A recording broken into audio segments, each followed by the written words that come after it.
The following live stream may contain words or phrases used on children's playgrounds. Viewer discretion is advised for parents.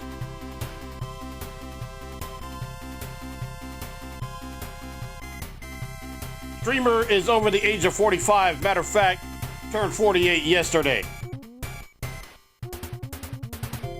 Streamer may use certain words or phrases in a less than politically correct for 2025 manner. No offense, no insult, no disrespect ever intended at any time. Streamer does, to a point, take input on how to do better, but to a point. Do not be a jerk, or you will be ran out of here, and no sleep will be lost over it. Basically, you be cool, we'll be cool, everything will be cool. Cool, cool.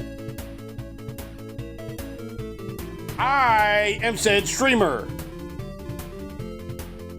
Thoughts and opinions expressed on this stream are mine and mine alone and do not necessarily reflect those of Twitch, its sponsors, its affiliates, or even my own affiliates. They are mine and mine alone. Now, with all of that being said, welcome aboard. My name's Joseph, and we are live coming to you from Bakersfield, California. Special Friday stream here tonight with a special event of sorts.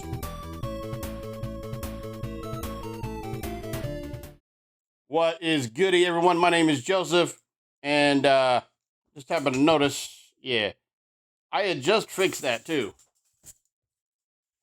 It can never keep me, the damn camera can never keep me centered. How are you guys doing tonight? How's everybody? Hope everybody is well. My name is Joseph. I am over 45 streamer,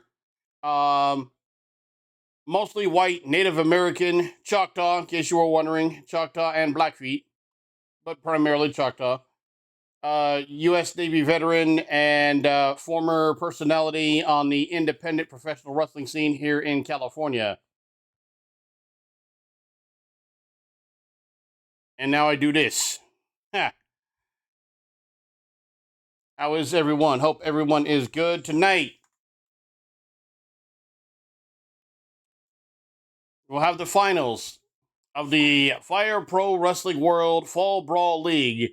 Now, the Fire Pro Wrestling Leagues are something I usually run overnight. The reason I run this specific game overnight actually has nothing to do with wrestling. It has to do with the fact that after a little bit of initial setup, you could basically run the game for hours and hours, even days on end, depending on how many people you put into this league, and I fill it up to the max.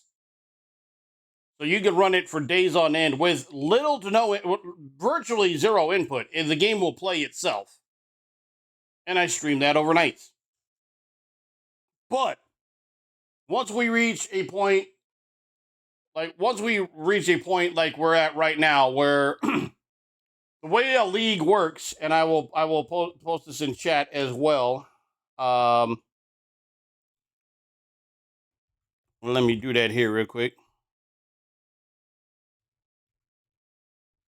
I spell that correctly? I think I did. Yeah. So the way a league works at Fire Pro Wrestling World is it's basically two different brackets, two round-robin tournaments happening simultaneously. The top competitors in each of those brackets will then face off in a more traditional single elimination style tournament. There are a couple of guys that will be doing a play-in match, basically trying to get into the main tournament. We will be opening up with that. I have ran those overnight before, but I like to save those and try to make an event out of it, like we're gonna do here tonight. So move this chair over. a bit.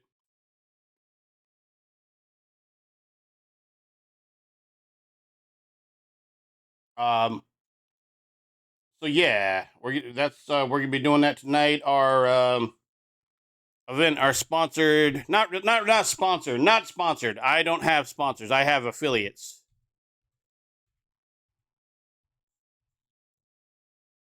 I do not have sponsors. I have affiliates. These are affiliate links. For quality audio equipment, check out Phoenix Pro, phoenixpro.com. Use Black Leather Crew at checkout. The promo code will save you some money on some high end audio equipment and will get me a little cut of the sale. And you get what you need. I get a little bit to help continue this stream, help upgrade equipment like I'm going to be doing here in the near future. I am currently running on a very outdated PC. And there's really the only thing I can do is just upgrade to a new PC. So what I'm going to do is I'm going to be working with a friend of mine. I'll give him a shout out here real quick. I'm going to be working with a friend of mine. He's currently live, by the way, and ordering the parts, and we're going to build the PC. And I'm building a pretty powerful rig, especially compared to the one I'm currently on. The one I'm on does the job, but as the time goes on, it just becomes further and further and further obsolete, right? Right. That this doesn't. It never goes the other direction. It only goes one way. So, I'm gonna get something that's gonna be a little more future proof. That's gonna be a pretty good system for a few years on end. I just got to look into a few different couple different ways to finance that. And if you guys happen to need audio equipment, a cut of these sales will do it. If and I have actually used Phoenix Pro. I've used the PTU2U connected to my PC, and I have used it in the past on stream.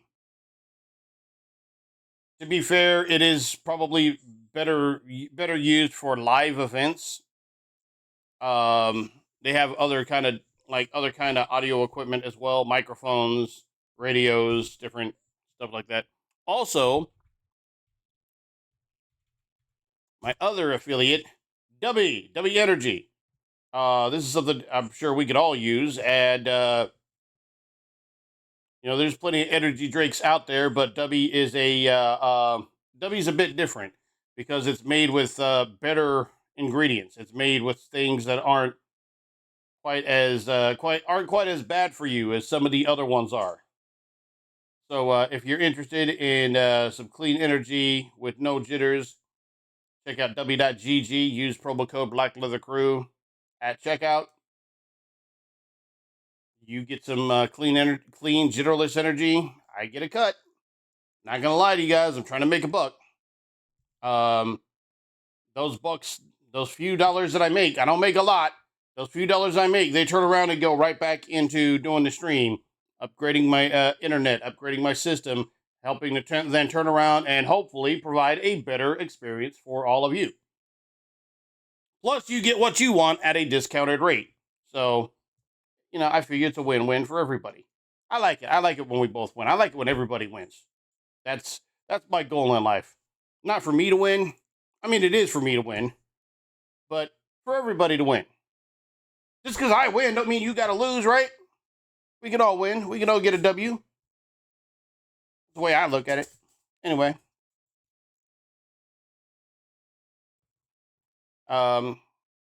Speaking of getting W's or people that need to get W's, I am going to put this out in chat also that all the pro wrestling characters featured are based on real world professional wrestlers. These are real people I've worked with.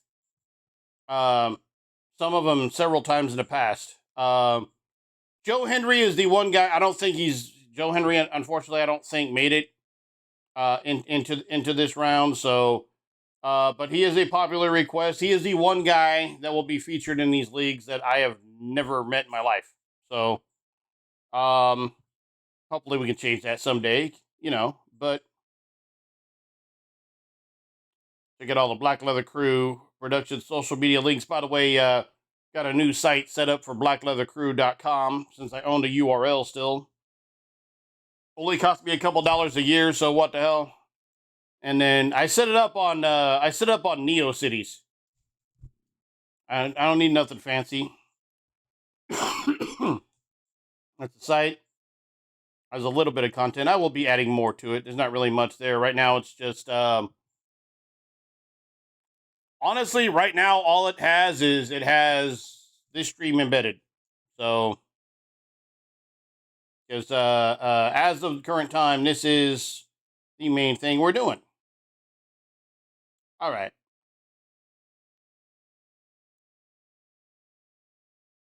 Well, enough yapping out of me. Shut up, Joe. Play game. You want to play game? Now, I say play game, but actually it's CPU's playing game. I'm just going to be doing commentary. I am not a particularly good commentator, especially for Fire Pro Wrestling World, which it goes a little fast. Plus, I'm a little under the weather, got some freaking chest and throat congestion, so woohoo, yay, hell yeah. That makes things easier. But we're going to power through because that's what we do. Shout out to Mark Henry out there. All right.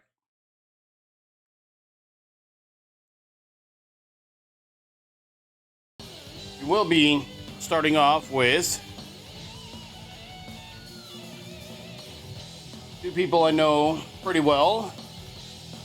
Former WWE superstar Ricardo Rodriguez. I can't do it. I can't do it the way he does, but that's why he does what he do. That's why he do what he do.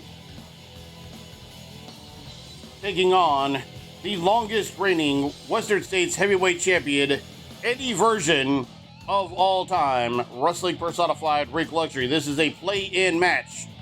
Both these guys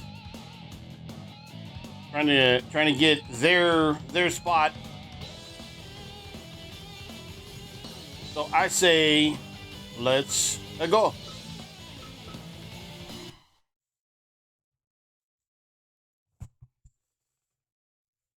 Ladies and gentlemen, the following contest is a play-in match in the 2025 Fire Pro Wrestling World Full Brawl League.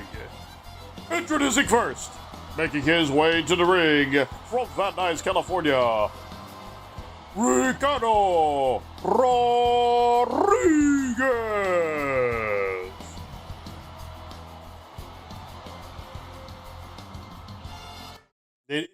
His record didn't carry over on the graphic, unfortunately, because it's considered a new round. His opponent, hailing from the Kingdom of Eternia, weighing 234 3/4 pounds, the self-professed King of California, wrestling personified, Rick Luxury. Referee for this contest, D.C. Brawl. All right, straight to the nut shot. That is some Rick Luxury stuff right there. Waste no time. Side headlock, but takes a backdrop suplex for his trouble. Was going to shoot in right there, but it is countered in quick pin, but not even a count of one for Rick Luxury. Rick Luxury eating a knee to the gut now. Both men off the ropes, missing with that shoulder tackle now. Once again, off the ropes. Bionic elbow straight to the top of the head of Ricardo Rodriguez, and then taking a couple punches right to the crown. Knee drop by Luxury to the back of the head. You can see where he's working. He's going to be working over that head and neck area as a good setup for the head, neck, and back are all the areas that he primarily likes to work. Falls into a cover. No. Cocky little bastard is Rick Luxury, and that's what we love about him, quite honestly. drop kick by Rodriguez. Rodriguez missing the kick. Good dodge there by Luxury. Luxury now being sent off the rope, but catches himself. Snapmare takedown by Rodriguez. Rodriguez going to the stomp. Overhand shot right there by Luxury. Front face lock and an elbow by Rodriguez. Rodriguez now bringing him out, going for the cover. Not even a count of one. Honestly, it's too early for either one of these men to try to get a pinfall victory. Neck breaker by Rodriguez, and now the dreaded double chin lock. Pulled the man's head clean off his damn shoulders. Vertical suplex, and he goes over the top rope and to the floor. Rodriguez going for the chair, but Luxury intercepting that. Both men now fighting on the outside. Irish Whip, as good send Luxury all the way into the retaining barrier on the opposite end. Sidewalk slam on the floor. I can tell you, those crash mats do not have all that much give, honestly. If anybody's ever been on a amateur wrestling mat, they're about like that. It is better than hitting the straight concrete, but not by as much as you might think. They protect the floor far better than they protect any, but nobody home there for Rodriguez. Luxury having that scouted. Knee drop to the back of the neck by Luxury.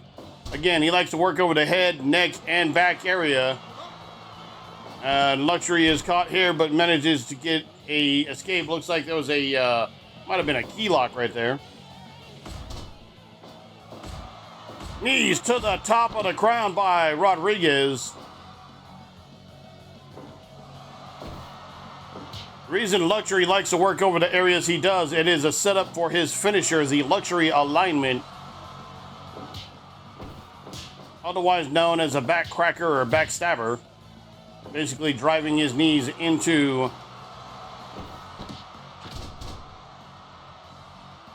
the upper cervical area of the back.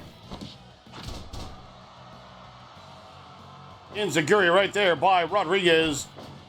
Now big scoop and a body slam there by Luxury. Luxury bringing back the man back out to the center of the ring, but catching him with a clothesline.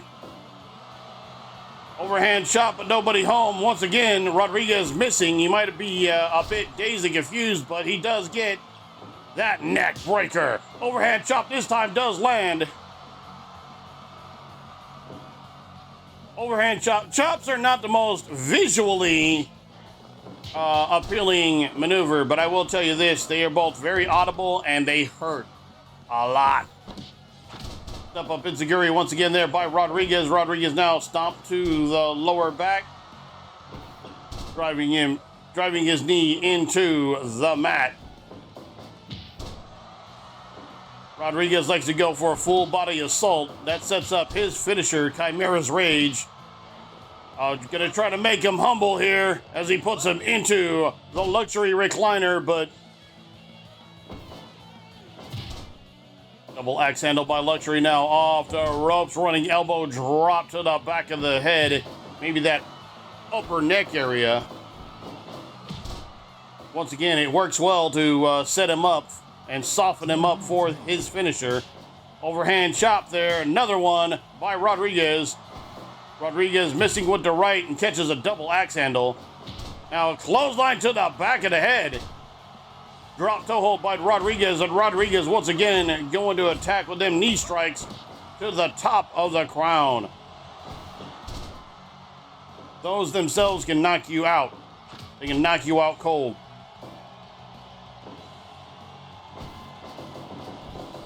Off the ropes, both men dive, and nobody home there for Rodriguez, but now double underhook into a power bomb. We got 1, 2, no. Off the ropes, drop kick by Rodriguez. Rodriguez going to the stomp. Now sets him up. Tombstone pile driver. You could get a win right there with that. Is he going to set up? No, I thought maybe he's going to go for the luxury alignment, but he is not quite ready for it just yet. Fall away slam, but he is too close.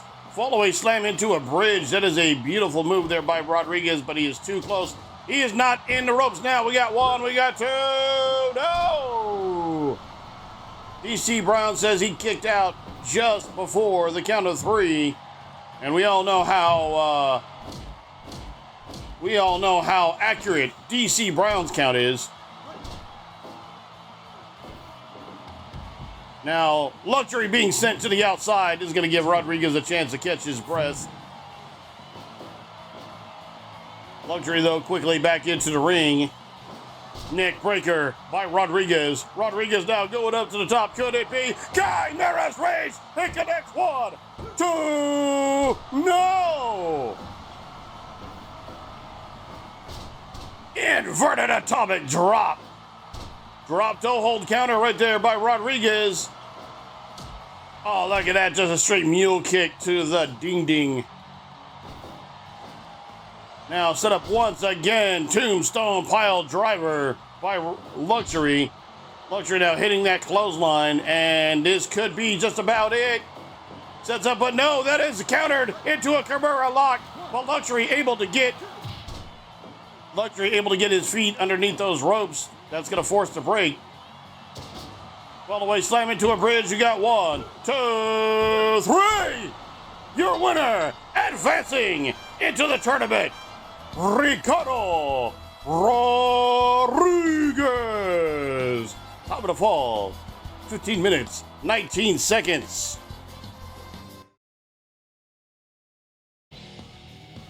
4-star match there off that blockbuster hold. Match evaluated at 93%. Once again, 15 minutes, 19 seconds. Your winner, Ricardo Rodriguez.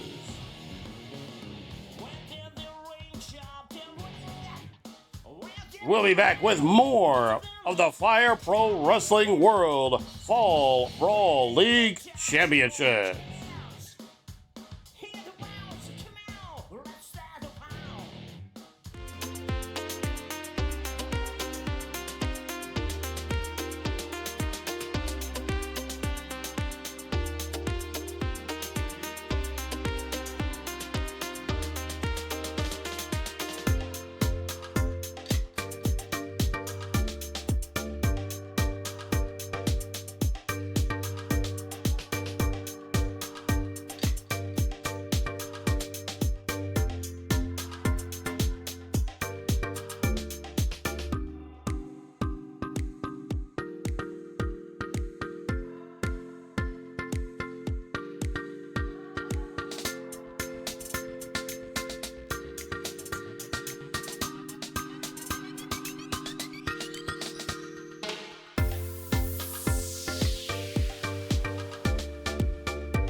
Welcome back to the 2025 Fire Pro Wrestling World Fall Brawl League Championship.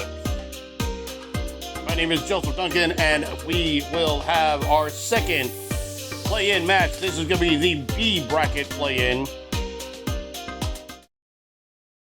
Once again, welcome back. Our next play-in match here. The Last Outlaw. Double J, that is JEFFJARRETT, Double J, Jeff Jarrett, taking on the Sicilian powerhouse, VPOC, Vito Fratelli. I probably shouldn't, to be fair, I probably shouldn't call either man by those names. Both of those nicknames have been retired for a little bit now. But I just like saying JEFF, JARRETT, so. And Vito Fratelli, of course, still the Sicilian powerhouse. He's retired the name VPOC.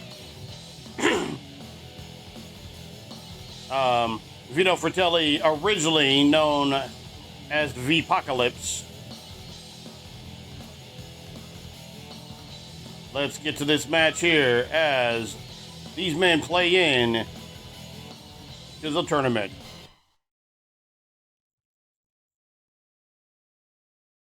Ladies and gentlemen, the following contest, scheduled for one fall, with a 20-minute time limit. Introducing first, he is the former NWA and WCW heavyweight champion of the world, the last outlaw, Jeff Jarrett.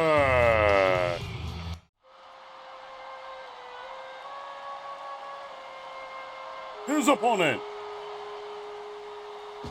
from Sicily,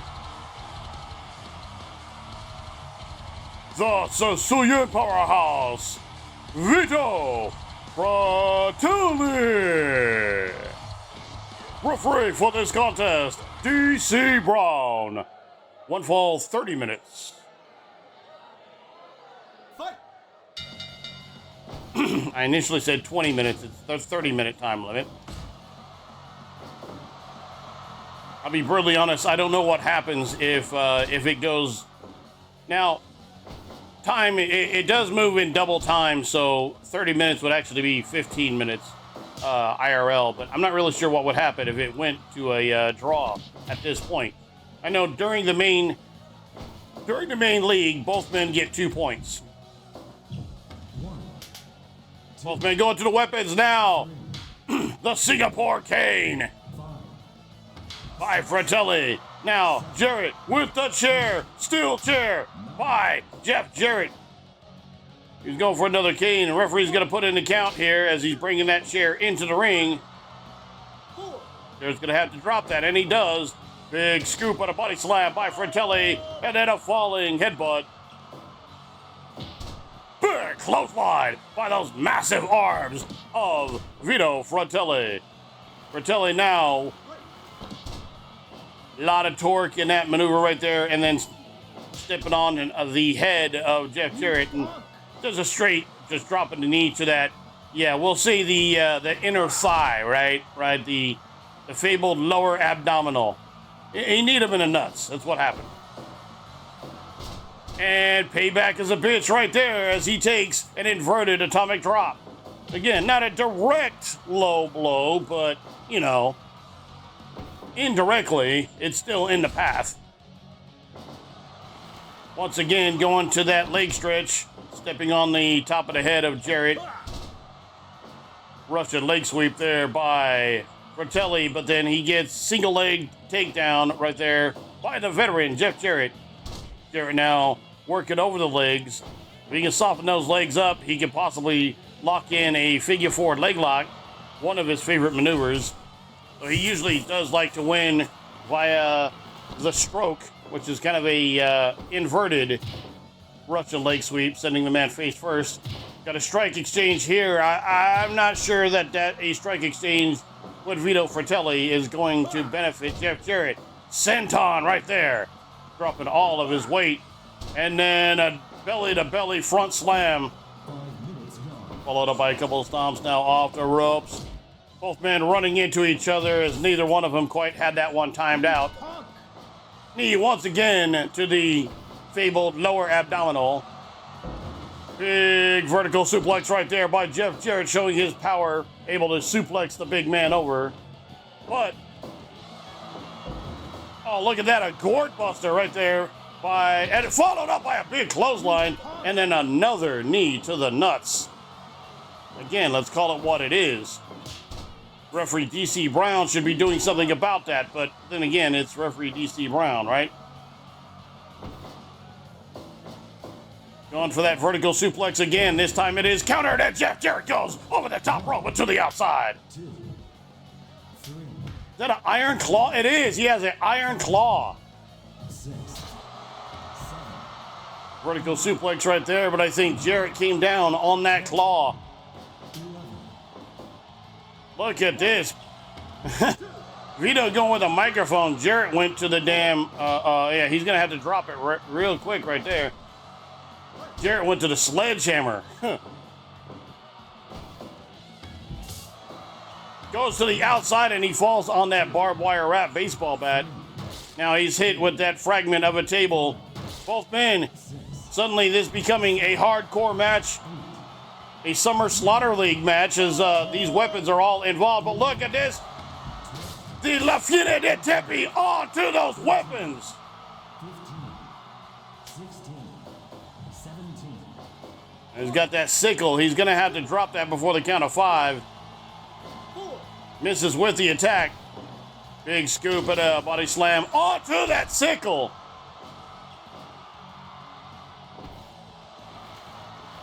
Sleeper hold applied by Jarrett. Now, nice headlock takedown right there by the veteran Jeff Jarrett. But I think Jarrett fell onto that sickle in the process. Drop kick, nicely done. Inverted atomic drop. 10 minutes gone. Big clothesline there by Jarrett. And then look at that, rake in the eyes with the heels. Going to a series of headbutts, followed up by a senton and another. Vito Fratelli using his weight advantage to his advantage. A big crushing side headlock there. And then deadlift German, but he is in the ropes. So that is not going to get him even a count of 1. Backdrop suplex there by Jarrett, having to use the leg to lift the big man up. Still, as a show of power nonetheless. Big clothesline right there running clothesline by Jarrett. Now, look at that, a spine buster, and I think he might have caught the corner of that sledgehammer. He might have caught the sweet spot of it. Not so sweet for Vito Fratelli. Fratelli now off the ropes, and he is caught into an abdominal stretch.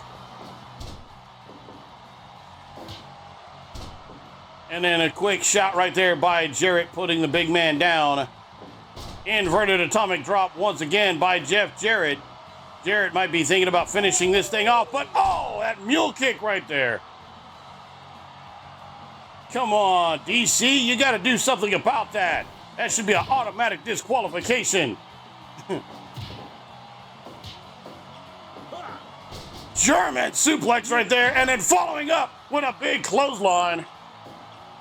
Jarrett might be done, but Vito's going to take some time to pose, and look at that, another knee. Right to the nuts, followed up by another senton. Driving the air out of the lungs. Pop up, Fiera de Tempe, 1, 2, 3, your winner, Vito Fratelli. Top of the fall, 14 minutes, 3 seconds. La Fiera de Tempe, the end of time. And it might just be the end for Jeff Jarrett. 3.5-star match there. Vito Fratelli guaranteed to advance. And now we have the overall tournament. Jeff Jarrett is out.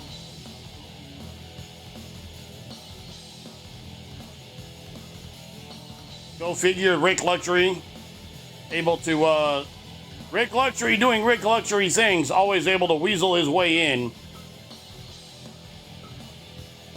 I do respect him for it, but he has to take on Damian 666. Winner will face the winner of the A bracket, SoCal Crazy. Then following that, Ricardo Rodriguez faces off against Vito Fratelli, the winner of that match, taking on the winner of the B bracket, the Warlord of Weird, Sin Bodhi. By way of winning the brackets outright, SoCal Crazy and Sin Bodhi both advance to the semifinals automatically. Coming up next, Damian Say taking on Rick Luxury. That will be next.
Welcome back to the 2025 Fire Pro Wrestling World Fall Brawl League Championships.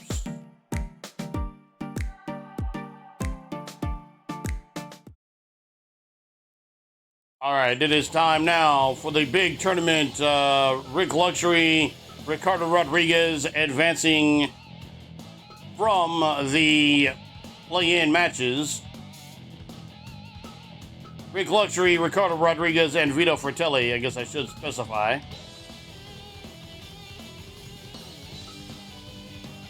Our next match here.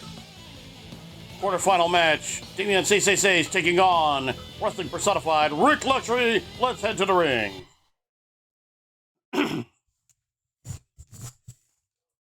Ladies and gentlemen, the following contest is a quarterfinal match in the 2025 Fall Brawl League Championship. Introducing first, making his way to the ring in the Fall Brawl League, he had a record of 24 wins to 7 losses from Tijuana, Mexico. Representing La Familia de Tijuana, Damian Sace. His opponent, from the Kingdom of Eternia, he enters with a Fall Brawl League record at 23 wins to 8 losses. The self-professed King of California, Wrestling Personified Rick Luxury. Referee for this contest, DC Brown, Woodfall. 30 minutes. And all these tournament matches still apparently have a 30-minute time limit. Again, I'm not really sure what happens if it goes a time limit if both men are eliminated. I mean, that would suck. Running tackle there by Rick Luxury. Damian Say, the former WCW superstar. Wrestled all over Mexico and wrestled all over North America, let's put it that way.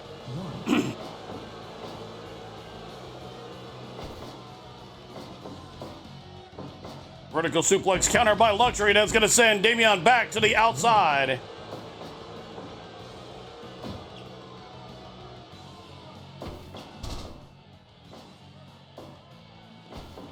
Rick Luxury, a Grand Slam champion in Vendetta Pro Wrestling. He's the former Vendetta Pro Wrestling heavyweight champion, Triforce champion, tag team champion, and Western States heavyweight champion.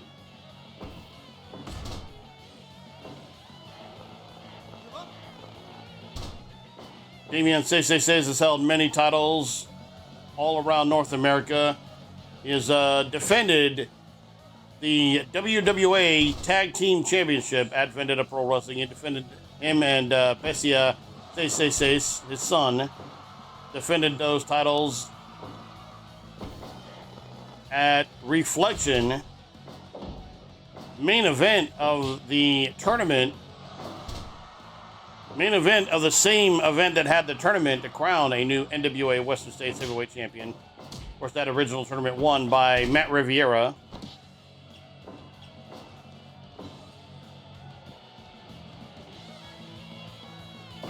Elbow tie up.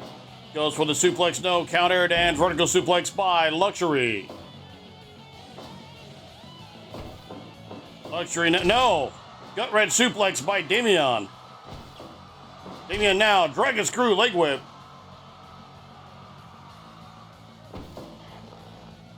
Front face lock applied.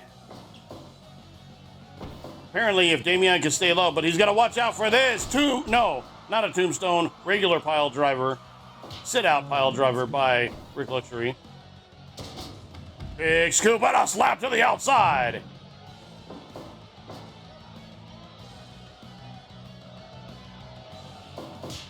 Damian can stay low on Rick Luxury. He can get sufficient leverage to do whatever he wants. Look at this. Muda into the corner there.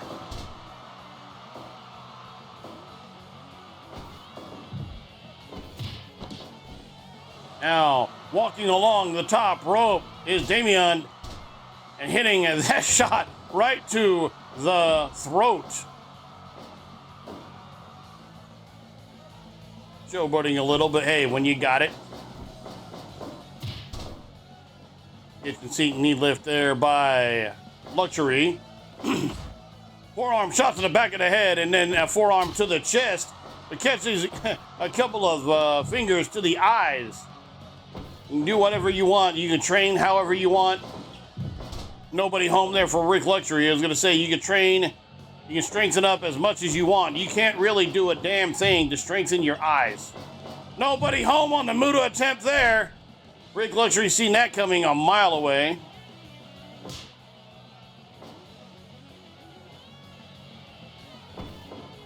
Once again, gut red suplex there by Damian 666. Vertical suplex, up and over goes Damian. This overhand shot right there by wrestling personified Rick Luxury. Once again, the longest reigning Western States Heavyweight Champion, any version of all time. Look at this, he got him packaged, but that's only going to be not even a count of two.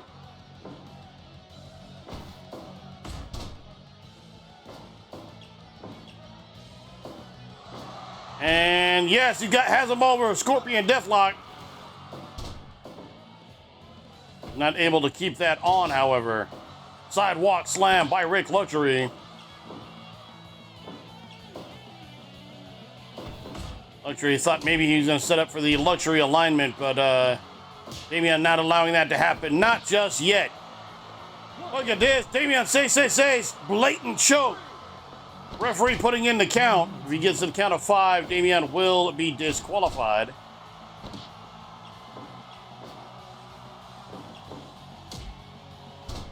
Mule kick right there, straight to the nuds. Forearm shot to the upper back of Rick Luxury. Vertical suplex there by Damian 666. Taking a second to catch his breath. He's taking a lot of damage. And quite frankly, it is a bit of effort to try to suplex somebody like Rick Luxury. Rick Luxury, his build, he has a low center of gravity. Makes him very hard to lift. I'm Look at that, though. Michinoku driver. We got 1, 2. No. Kick out by Luxury.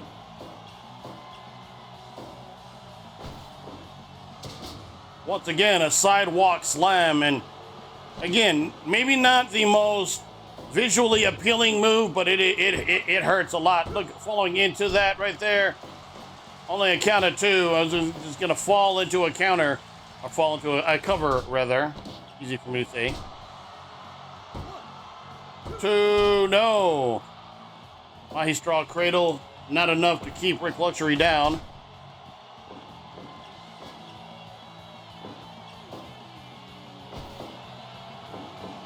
Luxury set up, but no. Luxury counters that back body drop by Rick Luxury.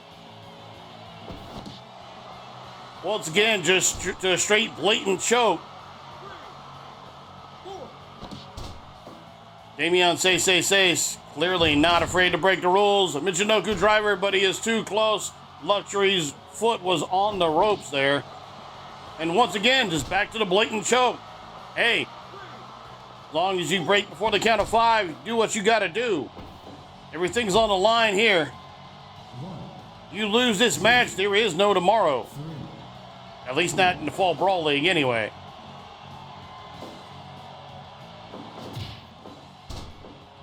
This isn't like the rest of the league. You win or you go home. Running elbow drop and Mahi Straw Cradle here by Luxury. We got 1, 2, no! That would have been insulting. Look at this, he's got a fork! He's got a fork! He's driving that fork to the forehead of Rick Luxury. And it couldn't have happened to a nicer guy. Look at that, we got a power bomb. We got 1, 2, no! Off the ropes.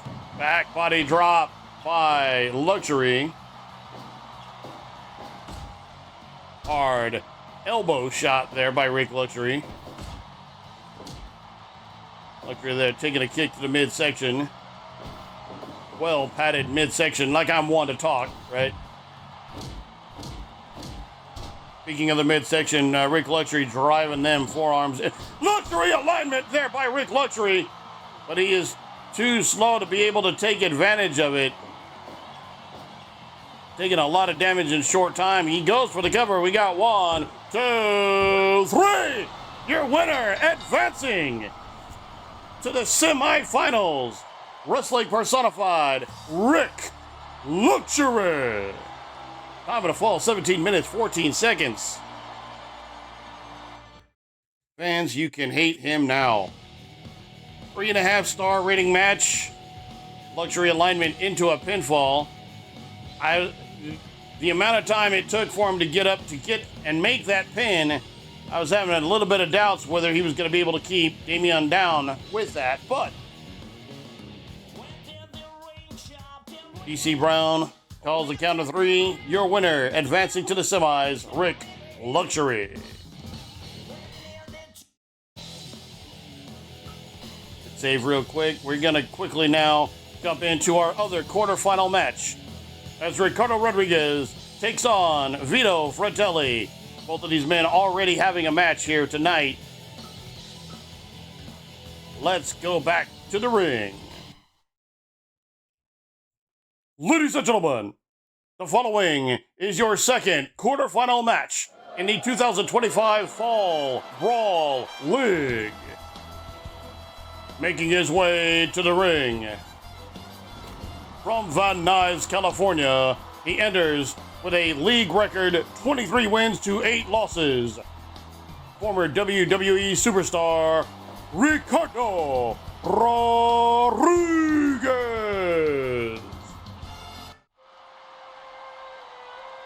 His opponent from Sicily, entering with a league record 23 wins to 8 losses, the Sicilian powerhouse, Vito Fratelli. Referee for this contest, DC Brown. One fall, 30 minutes. Fight. All right, our second and final quarterfinal match underway here. Snapmare takedown by Rodriguez. Big scoop, but a body slam, and that is going to send Fratelli to the outside.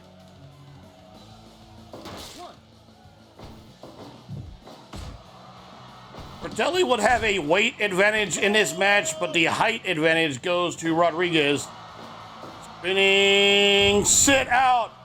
La fine de tempi, but I think time will continue for Rodriguez. It's a little early. Still, a lot of damage in a short amount of time, and it looks like, yes, he's gonna go for it yet again. One. Not even a count of two there. Vito Fratelli going straight to the heavy artillery, but now we got the camel clutch. Taking a second to rest while also stretching out his opponent, and then, of course, got to take time, take everybody to the gun show. And, oh, look at that. Rodriguez has had no answer. We got one. Not even a count of two. Can you imagine losing that match that way? Having a man just sitting there flexing, posing on you. Literally flexing on you. Rodriguez going to the choke there in the corner. Referee should have probably been putting in a count, but now the chin lock applied, but that fragment of a table is in the ring, and that does matter. You can roll over onto it.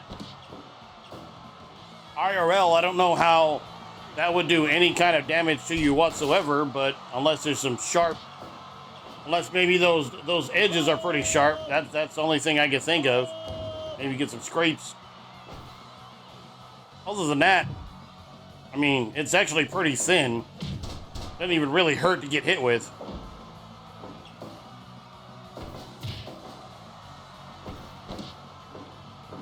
Fireman's carry and Ushi Garoshi right there by Rodriguez.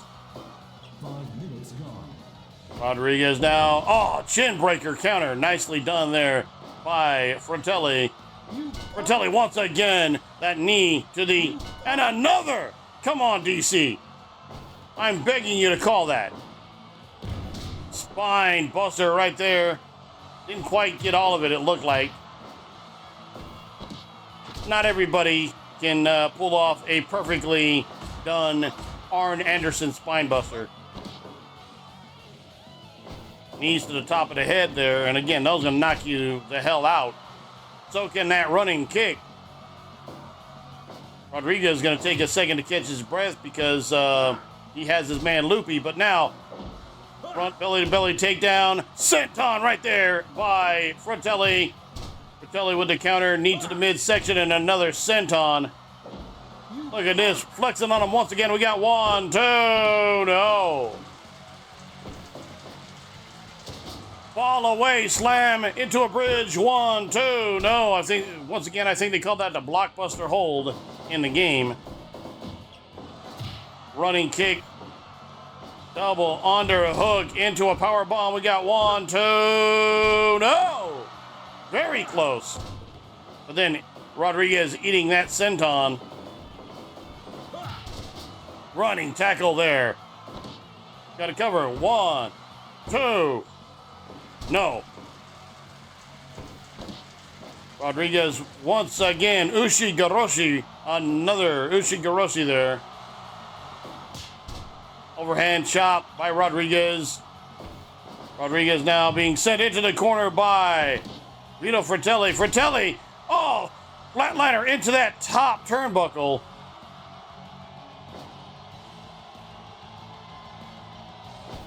Make no mistake about it, those turnbuckle pads, those are not pillows. There is a steel bolt, easy for me to say, underneath that padding.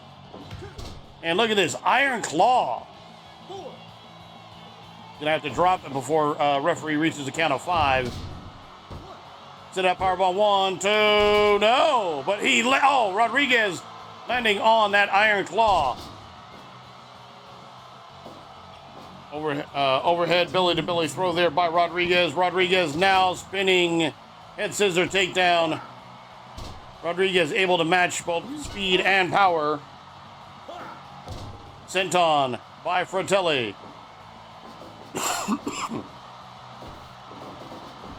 Off the ropes, and another spinning head scissor takedown. Nicely done. Rodriguez filling it now. Gonna drag him out to the center of the ring, but you counter right there. Kick to the head by Fratelli. Fratelli once again with a senton. Simple maneuver, but very, very effective.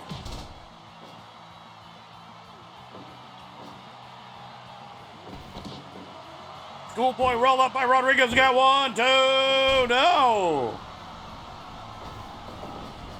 Off the ropes, but Rodriguez coming in a little too hot, and both men running face first into each other. We call that the 80s spot.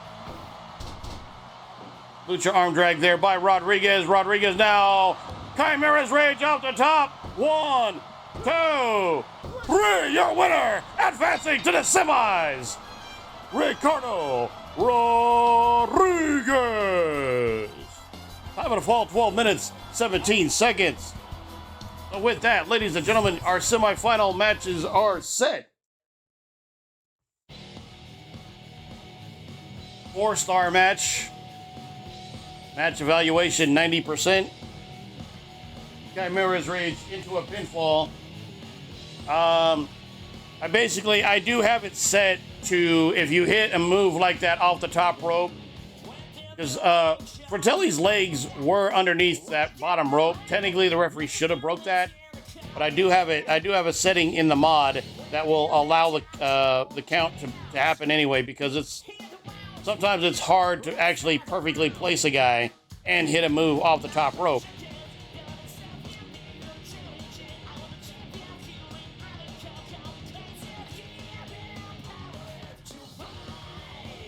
All right.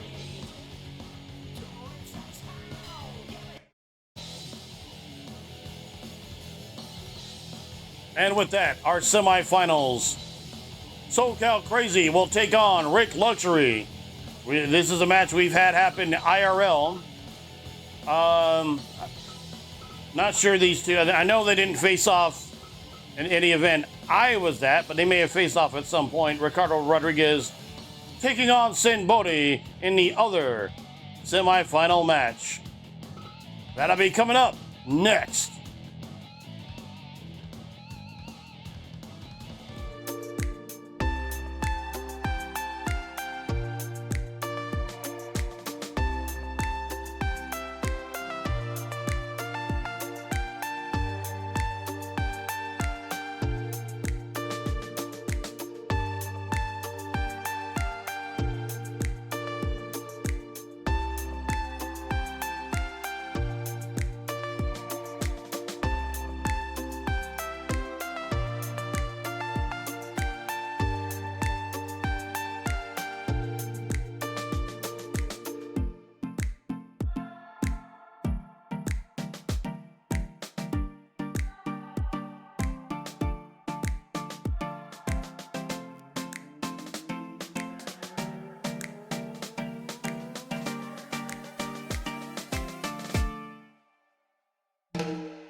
Welcome back to the 2025 Fire Pro Wrestling World Fall Brawl League Championship.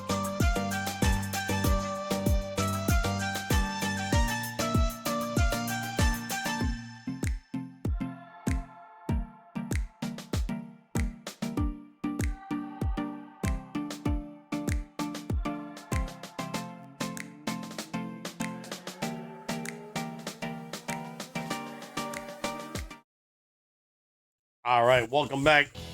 My name is Joseph, and we are going to be heading into our semifinal match here, or one of our semifinal matches. SoCal Crazy taking on Rick Luxury. Let's head to the ring. Ladies and gentlemen, the following contest is a semifinal match in the 2025 Fire Pro Wrestling World Fall Brawl League. Introducing first, entering this match by way of winning the A bracket, 26 wins to 5 losses. From San Diego, California, SoCal Crazy.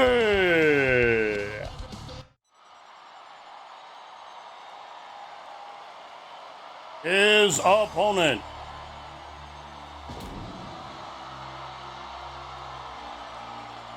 winning both a play-in match and a quarterfinal, he is Wrestling Personified Rick Luxury. Referee for this contest, once again, D.C. Brown. 30 minutes, 1 fall. Semi-final match here at the Fall Brawl. Again, we have had this match IRL for the Vendetta Pro Wrestling Heavyweight Championship.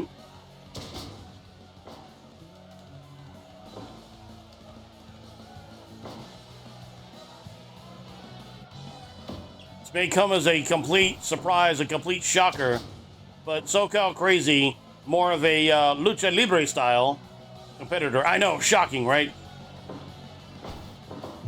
Rick Luxury, more of a brawler and cheap shot artist, quite honestly.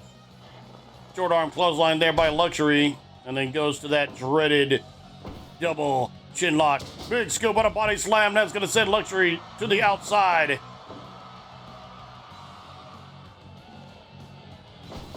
Look out, trying to go to Min.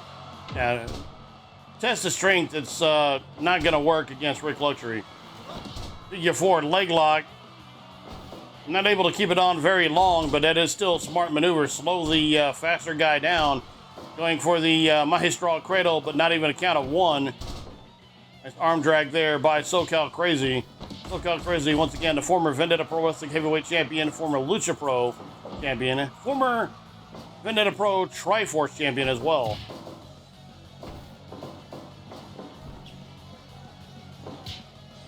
Held many other titles in Southern California. Big scoop and a slam by SoCal Crazy.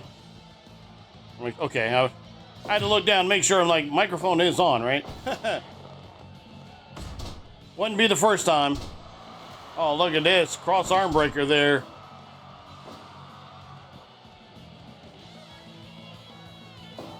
Try to weaken Rick Luxury's upper body. Might make it a bit more difficult for him to pull off that Luxury alignment. Look at that Hurricane Rana dropping him straight down on his head. Nicely done. Perfect Hurricane Rana there by SoCal Crazy, but look at that. Just a kick straight to the... We can't even call that a kick to the inner thigh, DC. We know where that kick landed. Come on now. 5 minutes gone. Strike exchange. I think this would actually favor Rick Luxury, but SoCal Crazy getting the better of it.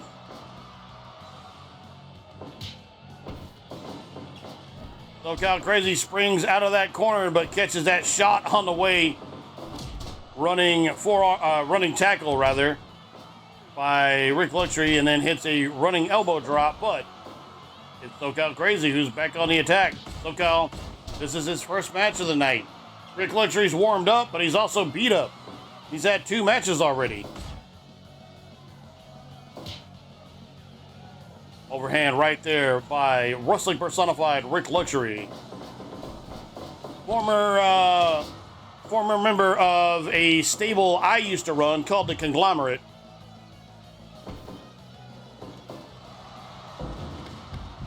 Until I was turned on by him and that damn Jimmy Ray.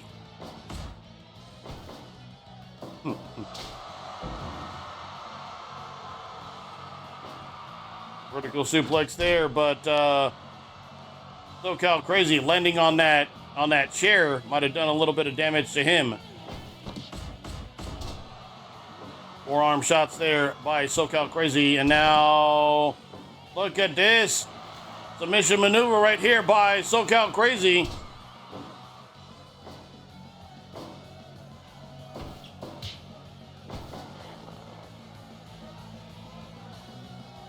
Front face lock. It's going to allow him to position Rick Luxury where he wants him. Backbreaker by Luxury. Luxury now. No. Look out crazy with this vertical suplex, but Luxury quickly back up to his feet.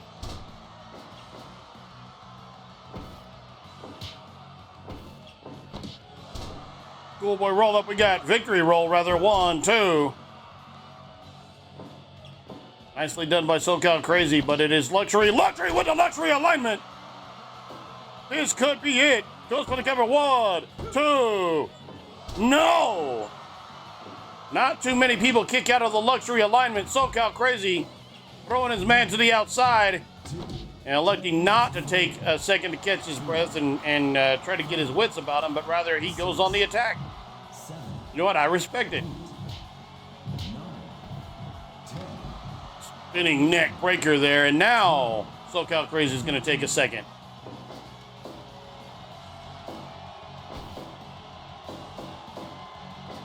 Well, SoCal Crazy, his mama didn't raise no fool.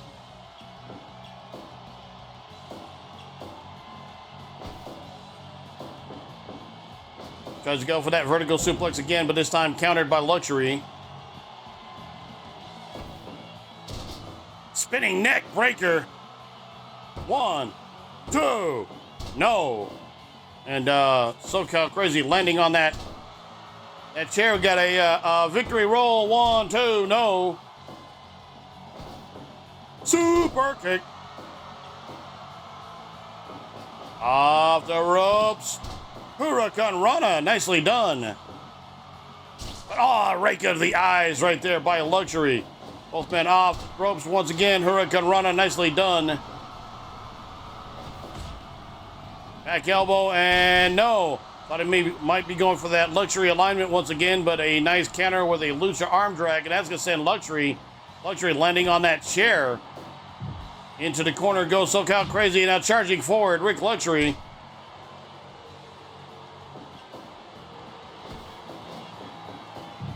Once again now, Luxury sending SoCal into the other corner, but a nice, quick headlock takedown by SoCal Crazy. Gives him a second. Vertical suplex, no. Once again countered by the larger Rick Luxury, and that's going to set him all the way to the outside. Hurricane Rana there on the outside. Again, spinning neck breaker. Nothing soft about this padding on the outside. It does much more to protect the floor than it does to protect. Again, it is better than landing on straight concrete, but not by as much as you might think. Off the top, senton bomb by SoCal Crazy. Once again, another senton bomb. And what the hell, why not? Worked first 2 times. Oh my goodness, we got right there. No. Luxury being a little too close to the ropes. Look at this, figure 4 leg lock is applied. SoCal Crazy struggling to get to those ropes. He's able to break out of it before he has to do so. Once again, High Rent District. Once again, senton bomb. T. He might have caught the leg of that chair on the way down. Luxury now running clothesline, landing on that chair. Luxury once again, another running clothesline, once again landing on that chair. Rick Luxury making great use of that foreign object.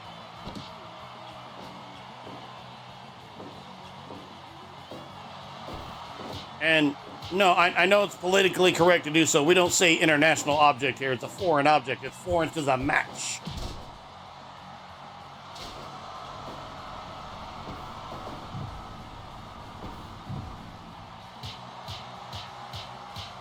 Besides, we don't know where it was made. Might not have been made internationally. Have you ever thought about that? That senton bomb, but SoCal Crazy feeling the effects of this match. Super kick once again there by SoCal. Into the corner. SoCal Crazy there. Straight kick, but he gets caught. Sit down pile driver there by Rick Luxury.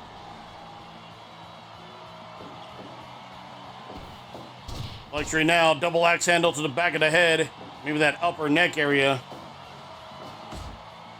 Forearm shot once again to the back of the head. This all works in him sitting up, but oh, look at that Northern Light suplex. 1, 2, 3.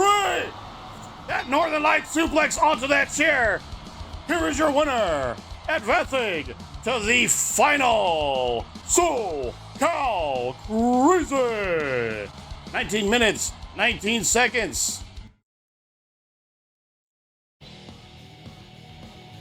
99% evaluation, 4.5 star on the star rating. Quick Northern Light suplex there, and that is just like that. SoCal Crazy will advance. Rick Luxury is out.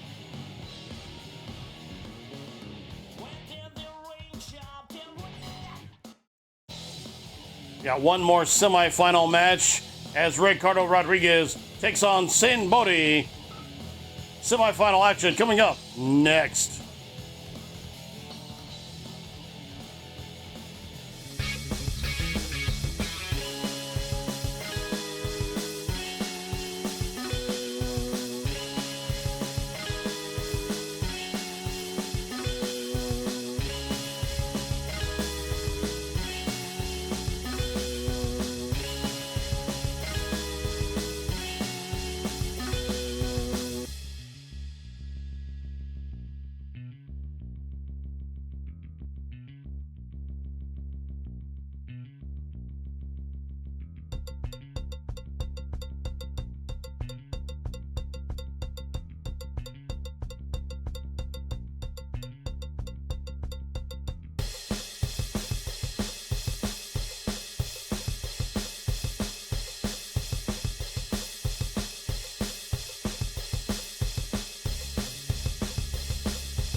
Welcome back to the 2025 Fire Pro Wrestling World Fall Brawl League Championship.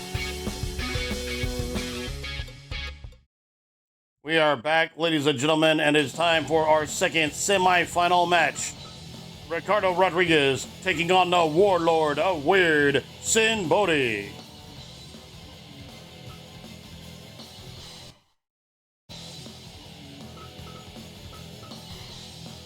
Sin Bodhi winning the B bracket. SoCal Crazy being an A bracket winner, he advanced to the final. Now, Ricardo Rodriguez, he's going to try to come out of second place here in the A bracket. Take on B bracket's Sin Bodhi. Going for the upset here. Let's get back down to the ring. Your ring announcer, me. Ladies and gentlemen, the following contest is your semi-final match in the Fall Brawl League Championship Tournament. Introducing first, coming into this match with a league record 23 wins, 8 losses, picking up a victory in the quarterfinal match, former WWE superstar Ricardo Rodriguez. His opponent, from Las Vegas, Nevada, coming in with a record 24 wins, 6 losses, and 1 tie. The winner of the B bracket, former WWE and TNA superstar, the Warlord of Weird, Sin Booty. Referee for this contest, DC Brown.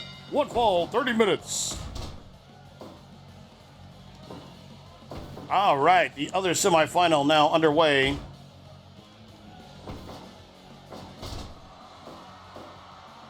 Quick snap suplex there by Sin Bodhi. Sin Bodhi, man who has worked with the Canadian national karate team.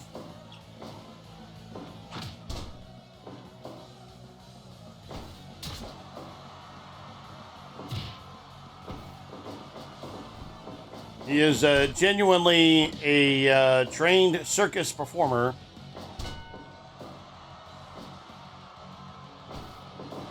Trained magician, trained professional wrestler.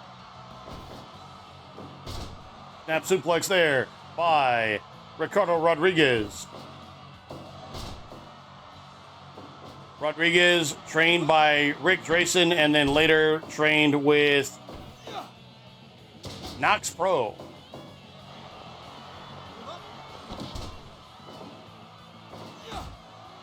Sin Bodhi is a very unorthodox, if you couldn't tell, very unorthodox. Look at that counter right there by, nice counter by Ricardo Rodriguez. Very unorthodox individual, but that works well in the ring. How can your opponents really know what you're going to do when half the time you don't know what you're going to do?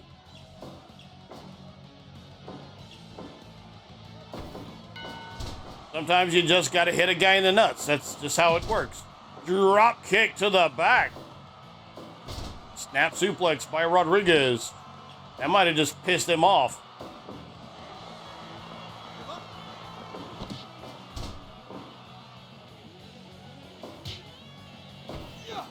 Big scoop of a slam there by Sin Bodhi. Sin Bodhi there going to that leg stretch. Then a double chin lock there by Rodriguez. Bodhi being sent into the corner. Stomping a mud hole into him and then just choking him out in that corner. 5 minutes gone.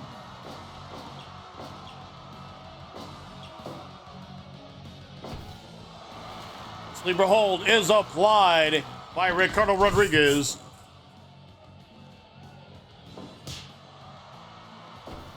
Following this match, we will be having a contest featuring competitors who were not involved in the tournament.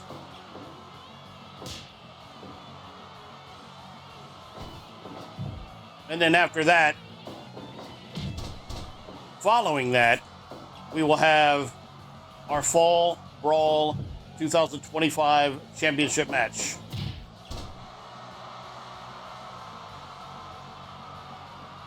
Showing off little dancing action there by Sin Bodhi. The man's weird. He says it himself, the warlord of weird. Weird but effective.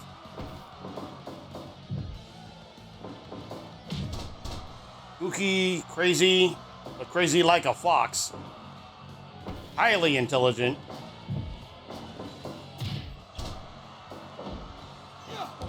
Elbow drop there by Bodhi. Now Bodhi going up to the top rope. Missing with the elbow drop. Rodriguez now overhand chopped it to the upper back. Front drop kick there by Rodriguez. Ricardo Rodriguez. DDT by Sin Bodhi.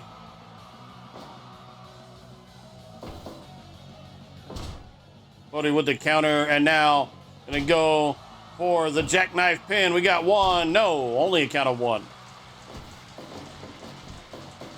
Off the ropes, nice arm drag there by Rodriguez. Rodriguez going up to the top. Chimera's Rage connects. 1, 2, no!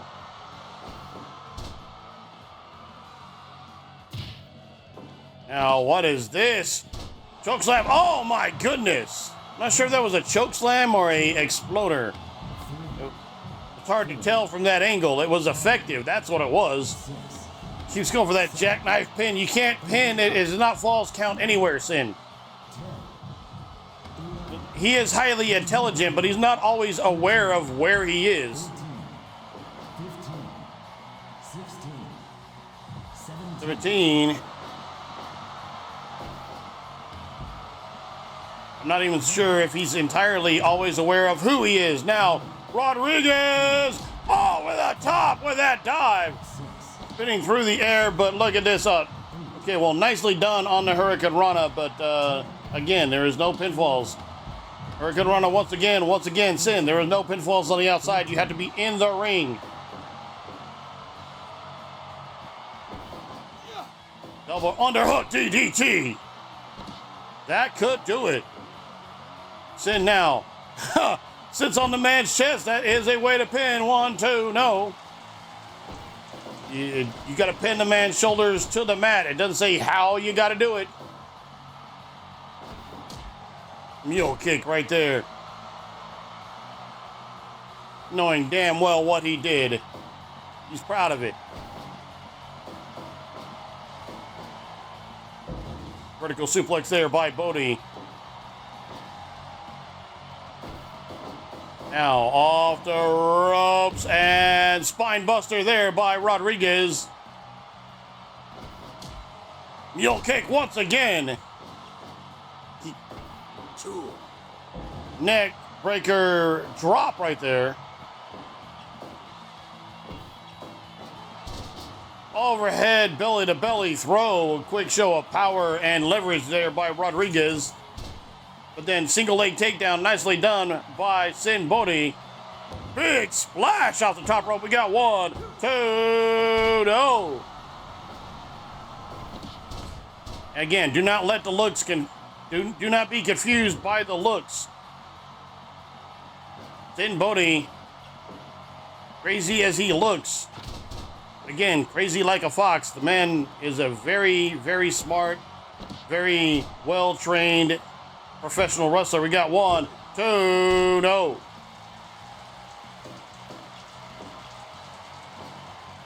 Very adept inside the ring. Irish whip and a reversal. Front drop kick, but that is brushed aside by Sin Bodhi. And now a bear hug. Compress the man's lungs. Don't let any air into his lungs.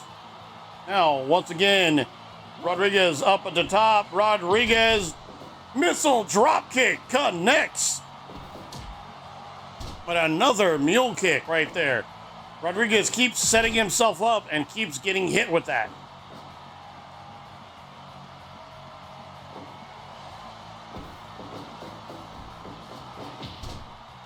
Running tackle right there by Sin Bodhi. But quickly kicked off by Rodriguez. Rodriguez there. Hurricane Rana, nicely done. Mule kick once again. He's going to keep trying it, and he's going to keep getting the same effect. But look at that.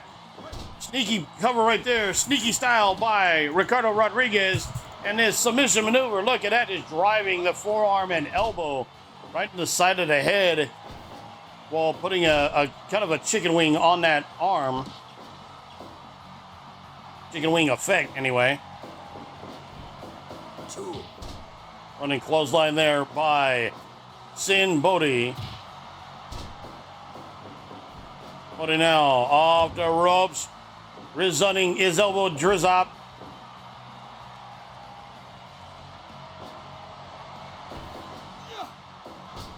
His elbow arm, his DDT. I don't know how he says that exactly. We got 1, 2, 3. Your winner, the Warlord of Weird, Sin Bodhi. I'm going to fall 18 minutes, 18 seconds. A hip drop, as it's called.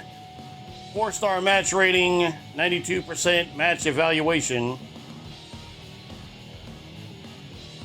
All right, so the finals are set. SoCal Crazy taking on Sin Bodhi, the winner of the A bracket, the winner of the B bracket. Going one-on-one in the final. I'm going to click save on here because I do, in order to set up this next match, I do have to leave this mode. We will come back to it, of course, for our tournament final, but we do have other match. We do have at least an additional match to get to. I'm going to set that up, and we will have more action for you coming up next.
Try that again. Welcome back, everybody. Just setting up a couple of these non-tournament matches here. First, we're going to set up. Not entirely certain if I'm brutally honest. I'm not entirely certain if this is going to work exactly the way I want it to. I hope it does.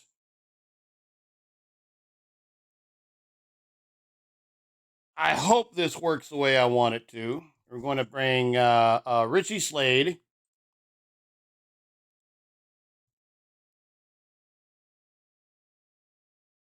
Caden Anthony,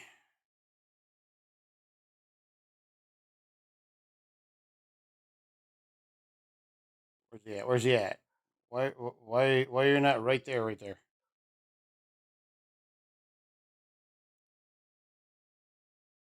Caden Anthony and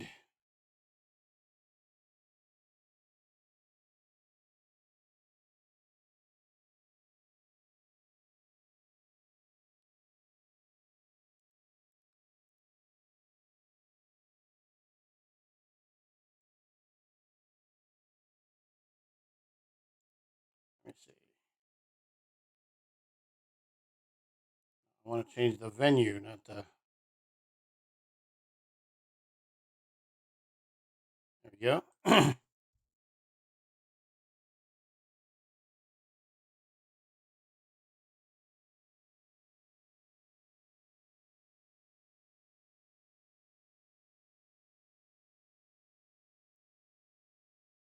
Referee for this contest will be Jamie Christensen.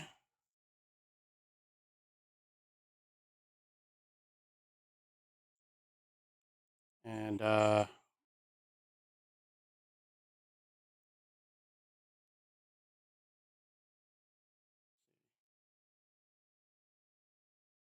count. Okay.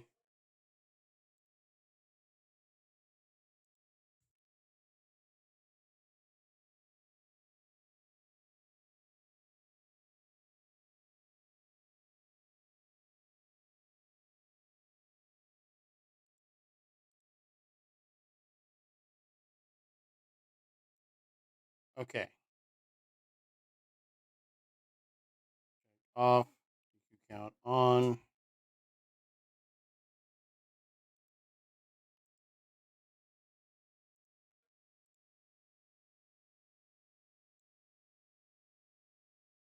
All right.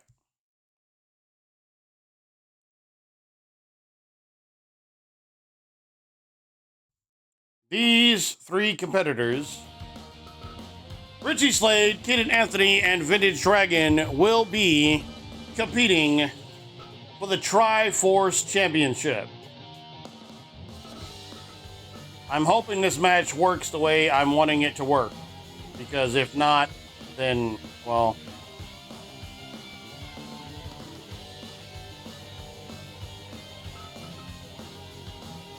Anyway, let's head to the ring.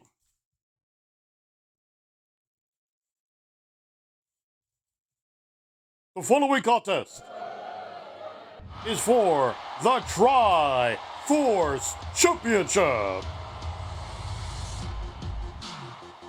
Introducing first, challenger number 1 from Leon, Nicaragua, weighing 210 pounds, Vintage Dragon.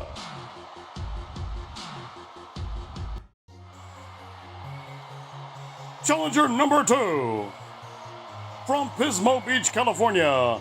He weighs in at 220 pounds, Kaden Anthony.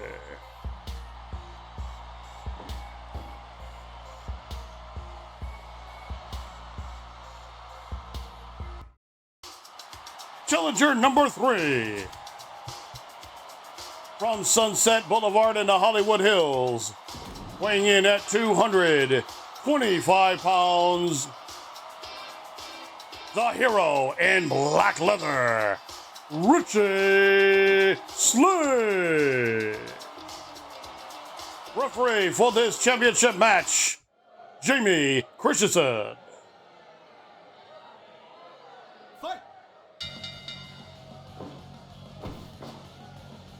Shout out, by the way, to Travista Boy, who let me know that this match should work the way that I'm wanting it to work. So it's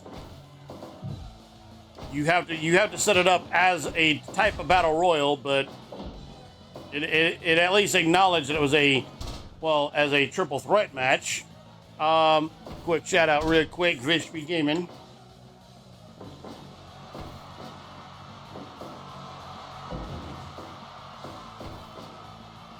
I was serious about it.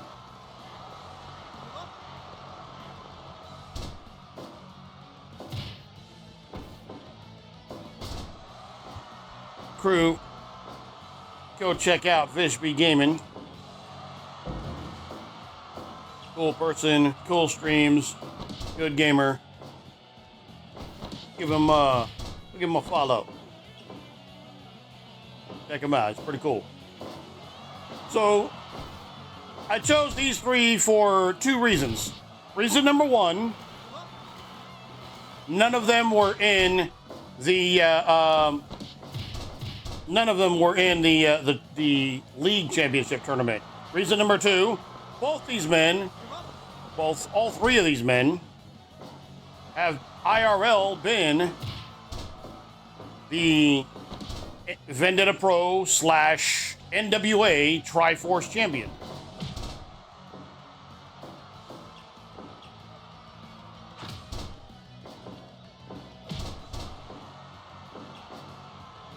Match solely defended in 3-way matches. And initially, when we joined the National Wrestling Alliance, our title was the only title the NWA had ever had, only recognized title that the NWA ever had that was only defended solely in three-way matches. So, initially we called it the NWA World Triforce Championship.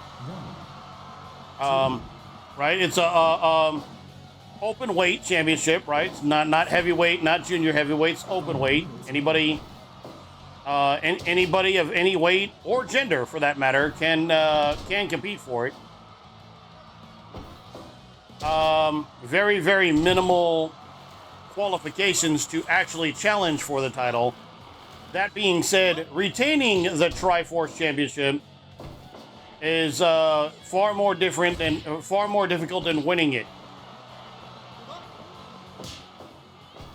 A little Steiner math, I guess, here for you. With 3 men in the ring, your chances of winning drastic go down. And that spells disaster for you as sacrifice. I mean, sorry. But, yeah. You enter this match, you only have, at best, a 33.4% chance of retaining your title. So the odds, as you are a defending Triforce champion, odds are against you that you're going to retain the title. Because you got to compete with two guys. I'm not sure in this case if it's a elimination or if it's first win. I'm not sure if it's elimination or first to score a pinfall. I'm going to try two different settings with the Triforce match, but I do kind of hope they ran into each other. I do kind of hope in this case it is an elimination match simply because the in-game Triforce Championship is vacant. But and initially when we had to get out of the way, Jamie. Move, Habib.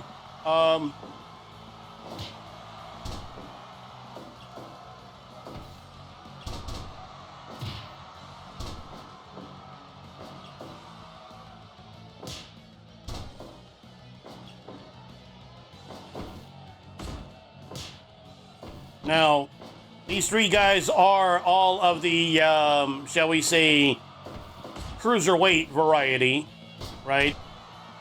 WWE dropped the cruiserweight division down to 205, so some of them might be a little above that cruiserweight limit. So I guess we'll say instead junior heavyweight, right? They're not the largest guys, but they are extremely tough and athletic.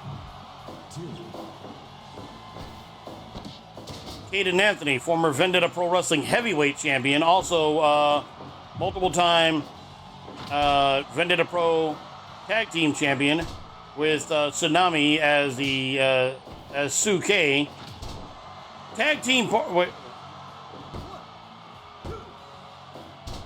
Okay, Caden was going to try to break that up, but he couldn't get over there to do it.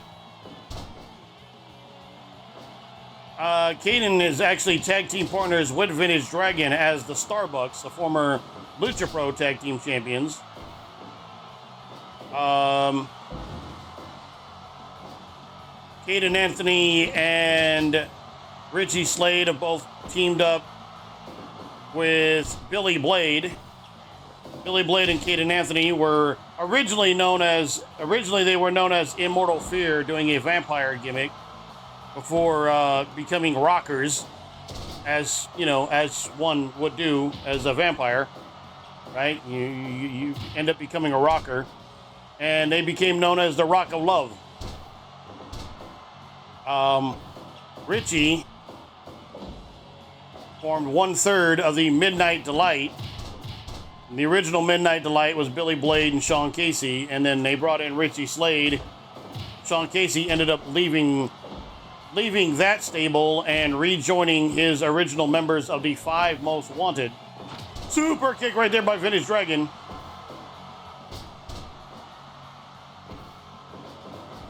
Backstage with the lurk. Appreciate you with the lurk. I do have a couple bottles of water sitting right here. So let me give... again, I was serious about it. I was serious about the first time.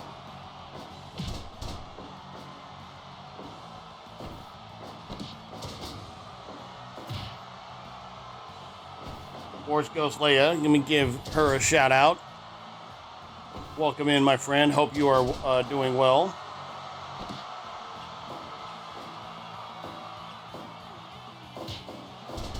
First time attempting this on Fire Pro Wrestling World.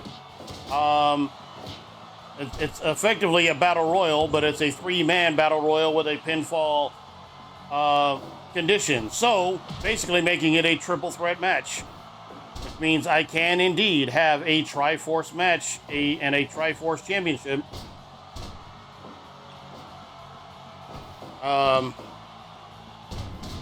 Again, none of these men were involved in the tournament. All of them eliminated from contention to win the Fall Brawl League. But they all can win the Triforce Championship here in this contest. So, you know, you walk away with something, right?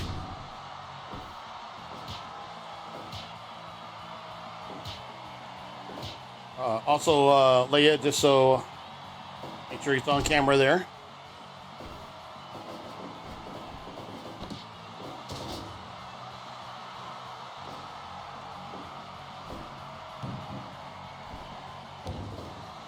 Santon right there by Kate and Anthony. All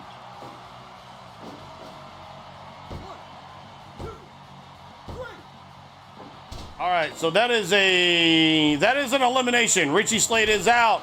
Face plant right there by Kate and Anthony. This could do it. 1, 2. No. Richie Slade, the final IRL Triforce champion, will not be walking out of here as the Triforce champion. He defeated Kate and Anthony at Vendetta Pro Wrestling's worst name event, Reloaded. And the thing is, I came up with that. I came up with the name. I came up with the logo. And I did so because I didn't know, and I don't think anybody at the time knew, that that was going to be Vendetta Pro Wrestling's final event. 1, 2, no. Hell, I thought we were back. Nope. Turns out that was it.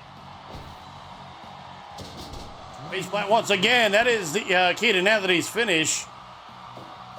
That should do it. We got 1, 2, 3. Your winner, a new Triforce champion, Kate and Anthony. Time to fall 20 minutes, 15 seconds.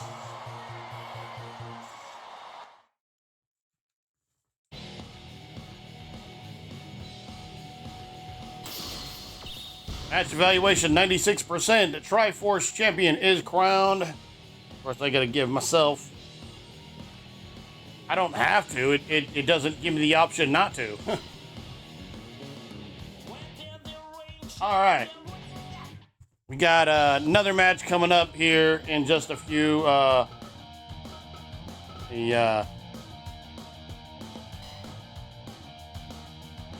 have another match coming up here in just a few, but let me take a quick break here real quick, and we will be back with some more of the 2025 Fire Pro Wrestling World Fall Brawl League Championships.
All right, ladies and gentlemen, welcome back. Click over to the Yap sesh here real quick because I'm still booking out this match.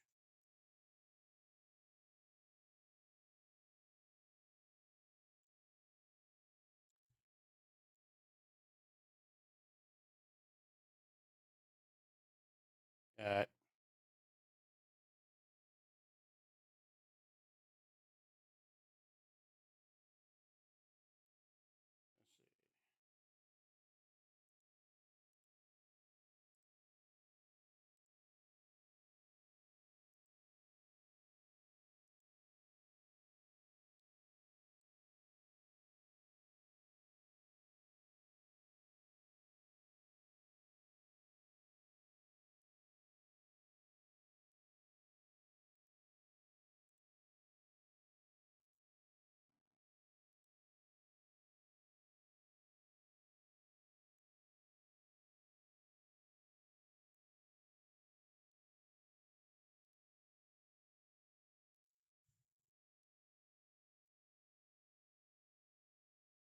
Sorry, just taking a second here to actually book out this match.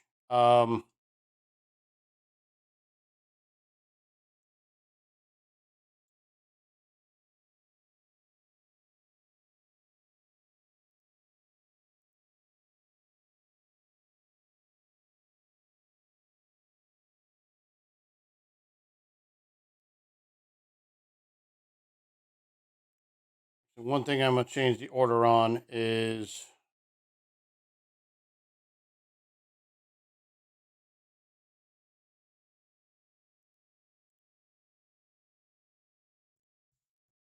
Okay. In a 4-on-4 match, 4-on-4 tag team match.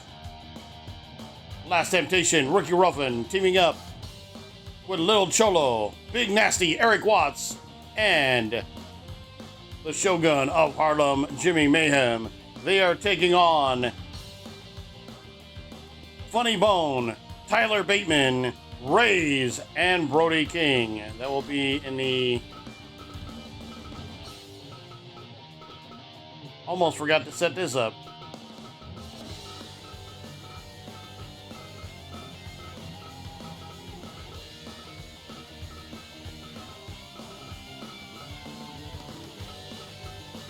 Where is it at?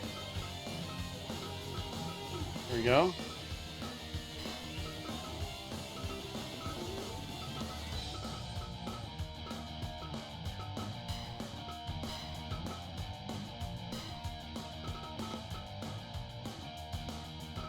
All right. And match is set up. Let's go.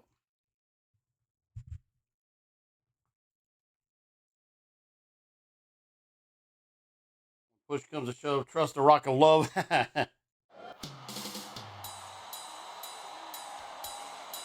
The following contest is a 8-man tag team match scheduled for one fall. Introducing first the team of the Shogun, Jimmy Mayhem, Big Nasty, Eric Watts, Little Cholo, and the Last Temptation, Ricky Ruffin.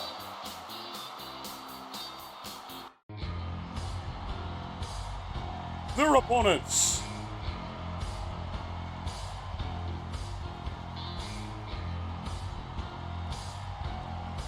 the team of Brody King, Rays, and the tag team combination of Tyler Bateman and Funny Bone, Violets Unlimited. Referee for this contest, Reed Matthews. One fall, 60-minute time limit. Fight. All right. Again, want to get some guys in that didn't make the final tournament, but they deserve some shine too, you know.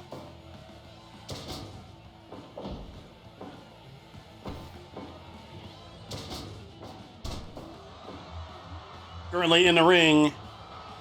Well, Ricky Ruffin tagging out to Big Nasty Eric Watts. And Eric Watts is smacking the hell out of Funny Bone. Actually, a good setup there by Ruffin for that to occur, for that to happen. But big vertical suplex there by Funny Bone.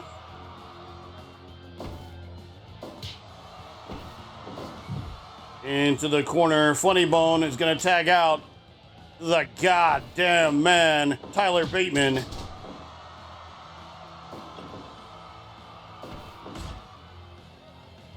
Now, Watt's going to tag out to the Shogun, Jimmy Mayhem. And oh, you're in the wrong part of town now.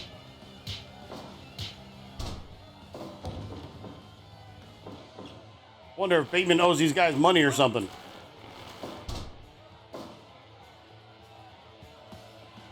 He's going to tag out. That's going to bring in current AEW superstar Brody King. Big scoop of a body slam. Runs into that back elbow, though.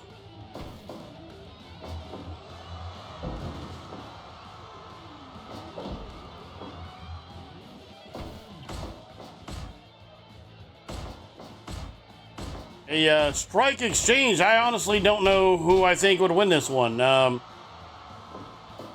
Hard to vote against either one. Brody King actually does win it in this case, though. Forearm shot by Mayhem. We give Mayhem the props here.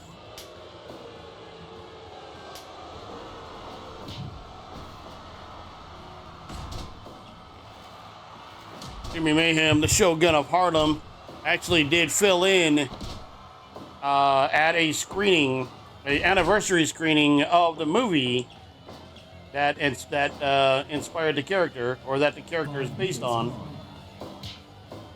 The main villain, Sho'nuff, he filled in for the late Julius Carey, brought in by the man who, the original Bruce Leroy, Timok. In the ring here, Ray's taking on Lil Cholo. Lil Cholo, longest reigning Vendetta Pro Wrestling Heavyweight Champion of all time. Ray's former Luna Vachon Memorial Lunacy Cup Battle Royal winner. And definitely a female contestant who I honestly believe could legit knock out any of the other 7 guys in the ring.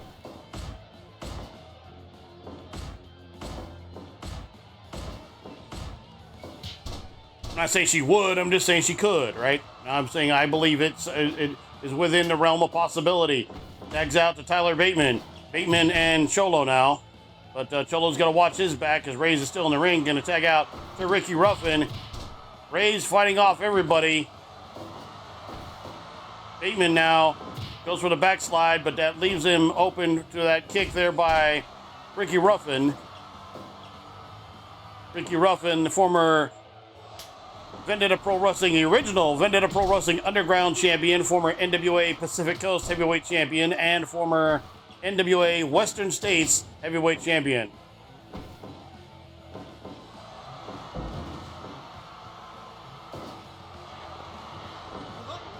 Brody King going to break up that chin lock there and apply a Boston Crab.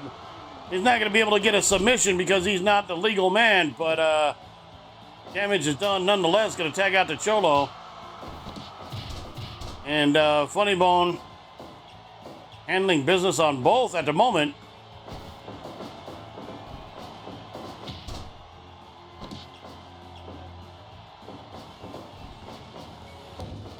Running double stomp there by Funny Bone. Ray's dodging out of the way there real quick.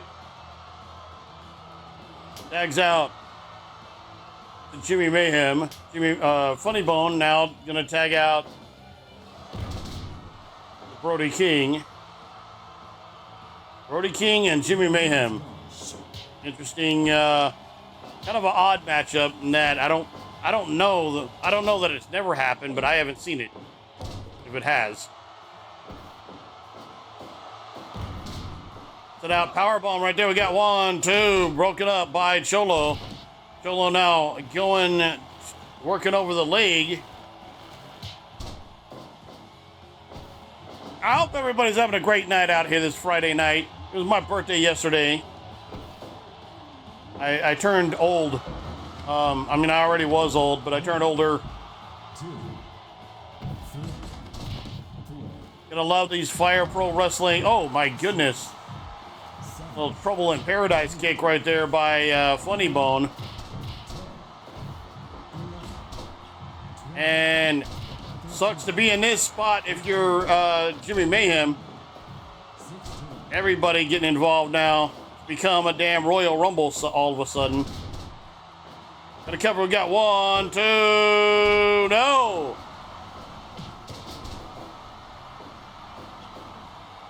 Violence Unlimited living up to their name. Big clothesline there by Brody King.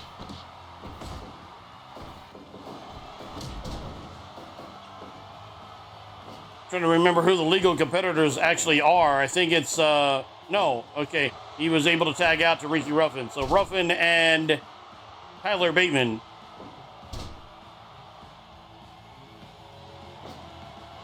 Bateman tagging out to Rays.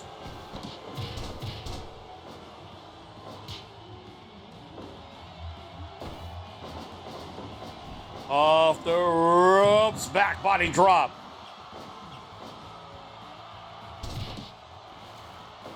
And a number of competitors in this match, you know, Southern California, known for being more of a cruiserweight division, more of a cruiserweight area. Pretty much everybody in this match, though, I would say are true heavyweights. Even Lil Cholo, he claims to be 187. Ah.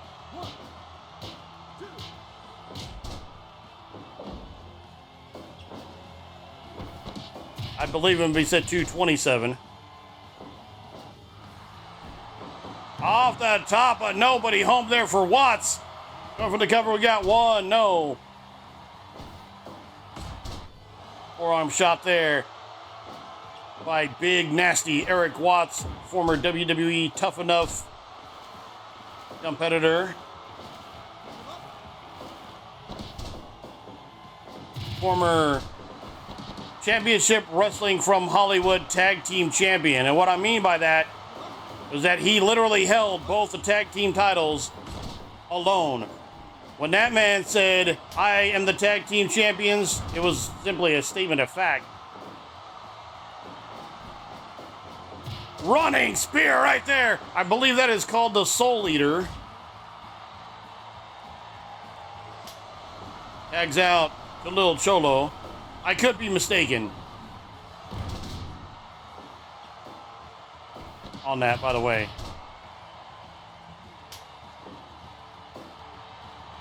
Ugh, excuse me. Would not be good to wouldn't be good to be yawning if this was a you know, a live global broadcast, right?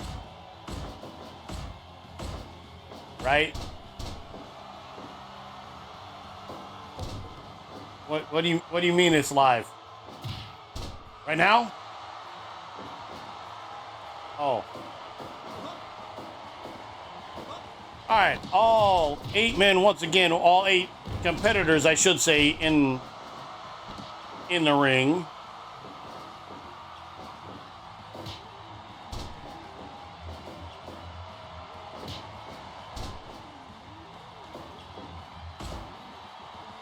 Back elbow by Brody King is going to tag out to Rays.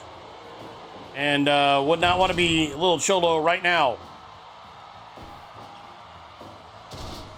Lil Cholo, also a star on the TV show Lucha Underground. Tags out to Ricky Ruffin.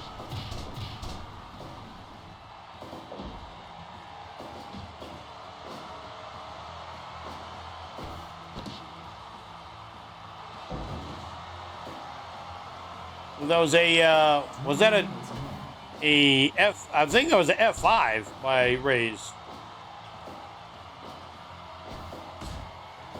Strike exchange, and interesting to see how this one will play out. A clothesline there by Rays, but drop kick there by Ricky Ruffin. And Ricky Ruffin gets the better of the exchange. Looks like Ray's might be busted open. Possibly.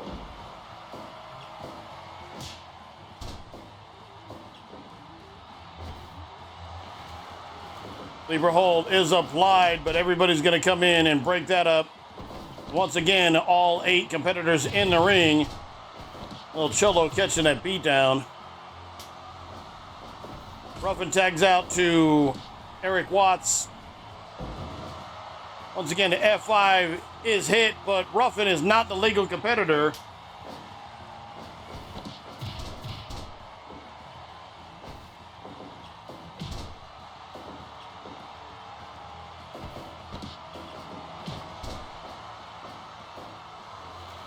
V-trigger knee right there by Tyler Bateman.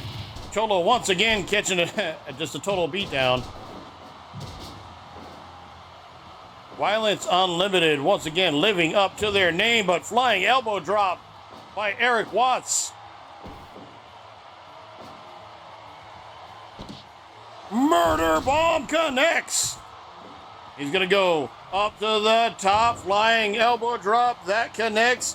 Watts once again another. Now this time coming off with a knee drop. Bateman's gonna tag out.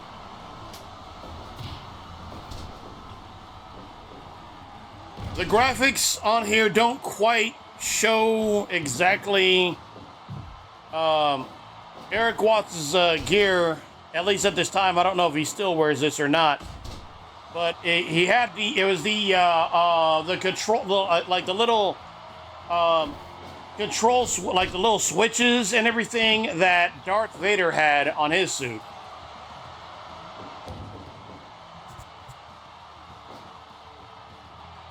So he's trying to beat Darth Watts.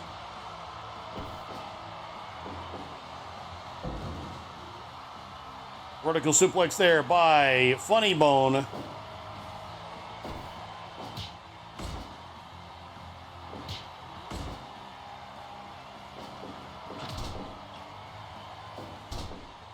Funny Bone, trained by former AWA World Heavyweight Champion Nick Bockwinkel.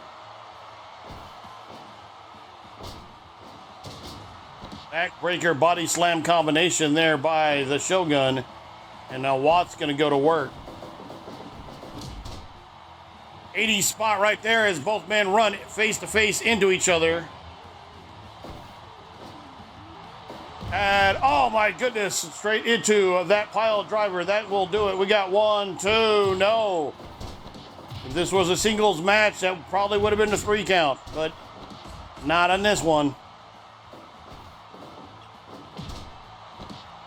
Big clothesline right there by Watts. Watts now going up to the top. Eric Watts, double axe handle. Watts now flying elbow drop. Watts going to bring him out to the center of the ring, and I thought he was going to go for a cover. Instead, he allows Funny Bone to make the tag. That could be a mistake. Funny Bone being sent to the outside. Eric Watts trying to fight off everybody.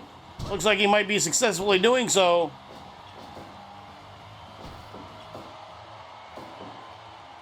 Little Cholo has taken a lot of damage in this contest. A lot of double team and triple team and even 4-on-1 maneuvers.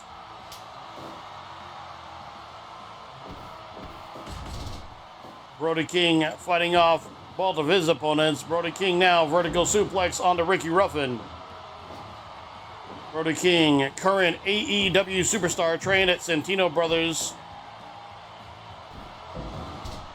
And Diamond Dust right there by Ricky Ruffin. We got no.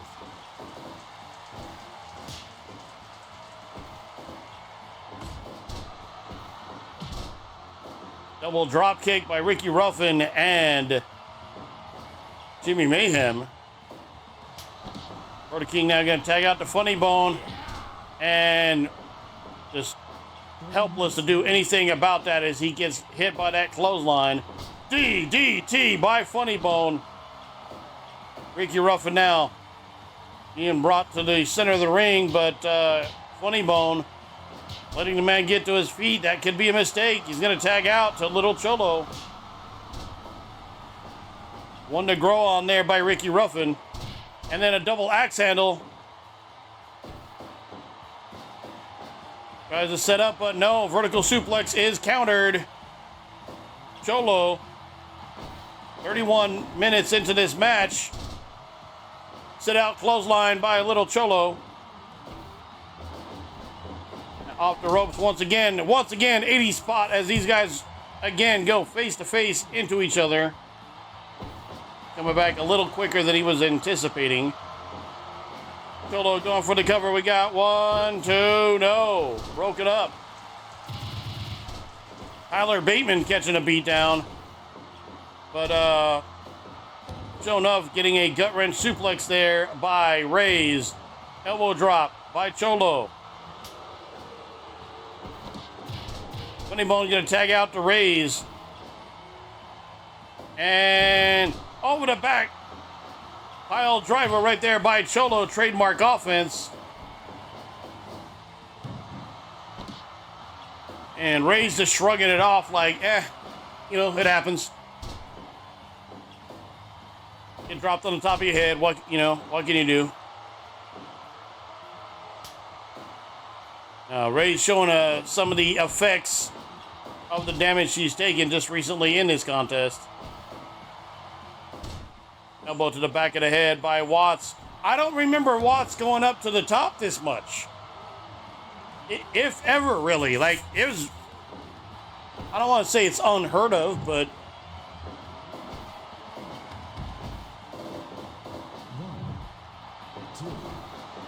and now once again, 7 of the 8 competitors back in the ring. Eric Watts getting into the ring now. Going after Reyes, but being sent right back to the outside. Brody King with the chair. High angle backdrop suplex there by Tyler Bateman. And chair shot right there onto Watts there on the outside. Reed Matthews not being able to keep any kind of control in this contest. And again, I mean,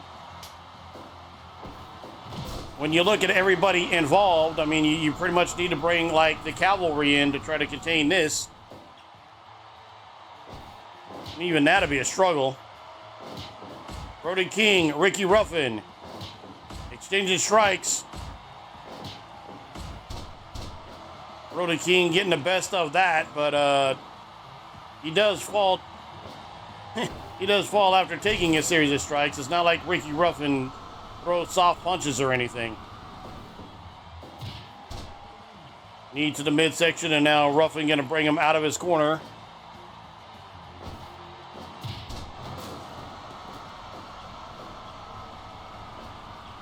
Ruffin falling onto that microphone in the ring.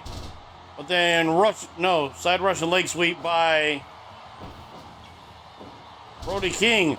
Overhead suplex sending Ricky Ruffin to the outside. Ricky Ruffin though, album drop on to Funny Bone on the floor. But now walks right into a DDT.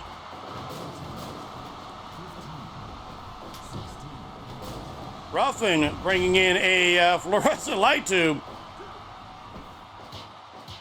Ready to risk it all. Tags out to Jimmy Mayhem. Falls face first into that fluorescent light tube. Series of strikes there by Jimmy Mayhem. Backbreaker by the Shogun. Mayhem being sent to the ropes, big boot, and he's going to tag out to Tyler Bateman.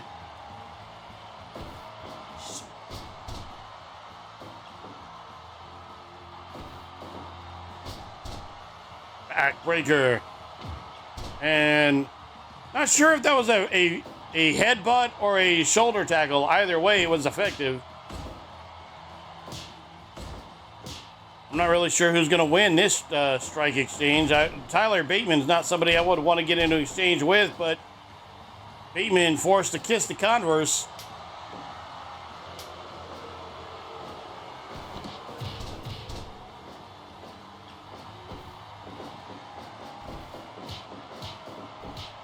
Ricky Ruffin and Tyler Bateman still going at it here. Ruffin and Rays. Rays sending Ruffin to the outside. Once again, all hell's going to break loose. 41 minutes into this 60-minute time limit match. By 60 minutes, I mean 31 real time, or 30 real time minutes. Running power slam there by the Shogun onto Funny Bone. Rays and Ruffin, the legal competitors. Rays now running clothesline. Rays could be setting up. Goes for another, but nobody home. Gonna tag Jimmy Mayhem back into this match.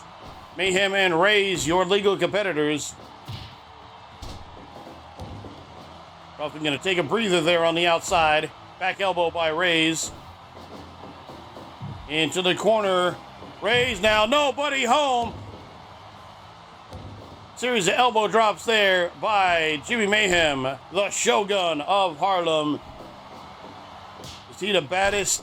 Sure enough. Is he the meanest? Sure enough.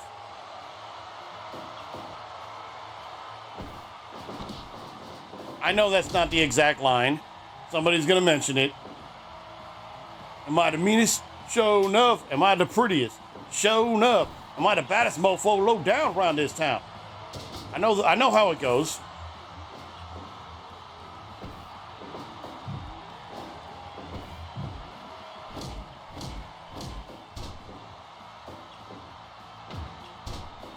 I think that's a headbutt. I know that is trouble for Jimmy Mayhem, but fortunately he's in his own corner, so they're not even going to get a count of one. Vertical suplex, and Brody King once again to the outside. Once again, all hell breaking loose. 3, 4, 5, 6, I'm not even going to attempt to call this. It's just carnage. 11, 12, 13, 14, 15, 16. Brody King and Jimmy Mayhem. Mayhem gonna tag out the Rays. Mayhem gonna tag out the Ruffin. Ruffin and Rays are your legal competitors. And yes, that's a roughhouse by Ricky Ruffin. Running clothesline there by Ruffin. Unfortunately, Brody King not the legal competitor. Off the ropes. Drop to hold. Nicely done. Gut rat suplex by Rays. And Cholo wants in. If Ricky Ruffin can get up, Cholo wants in this match. I can see some red stains there on the outside. At the very least, it is Rays that is busted open. It might be somebody else as well.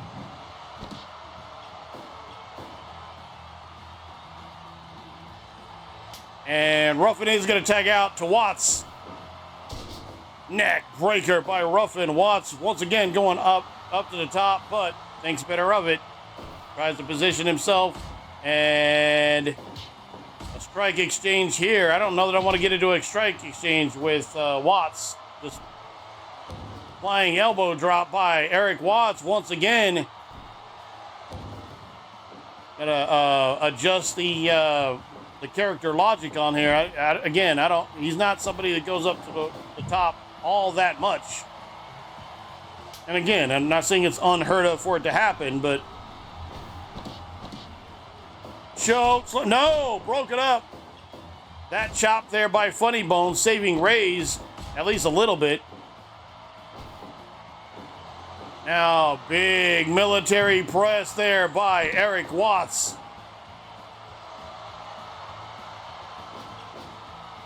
Watts now.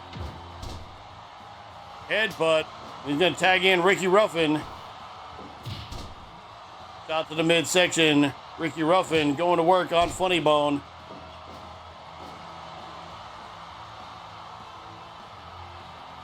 Why'd they give him Alex Wright's move?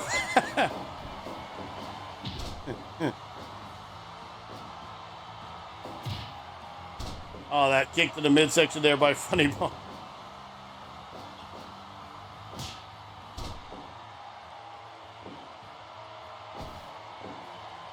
And it could be, yes, album drop onto Funny Bone. In his own corner, that could do it. We got 1, 2, 3, your winner. The team of Jimmy Mayhem, Eric Watts, Little Cholo, and Ricky Rufford. Time of the fall, 51 minutes, 31 seconds. 5-star match with a 100% rating. FFF, I mean, okay. Base, first, something, I don't know. That's not what the move is called. It's called the album drop, but, you know, that, I guess that's the game's in-game, the in-game title for it. Either way, Ricky Rufford's going to win for his team over Funny Bone. 51 minutes, 31 seconds. All right, we'll have one more exhibition match, and then our league final. So 2 more matches remaining in this stream. We're going to take a quick break, because, I mean, that match did go almost half an hour. During the break, I will be setting up our next match. So, hope everybody stays with us. We will be back with more.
Joe Hendry. I believe in Joe Hendry. Cause we're in London, and Paris, and Tokyo, America, Scotland, and Canada, and Mexico. They say I believe in Joe Hendry.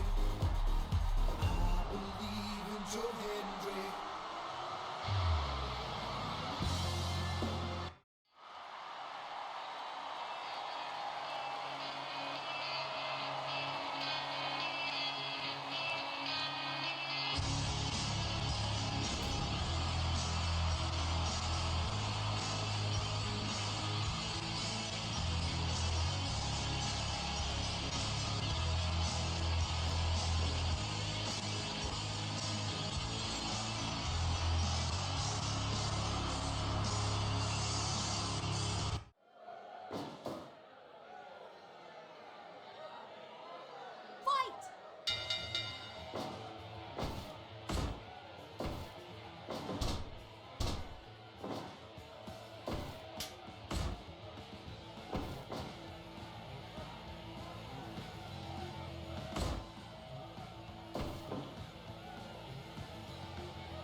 Jesus!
Mic check, mic check. Are we on? Okay.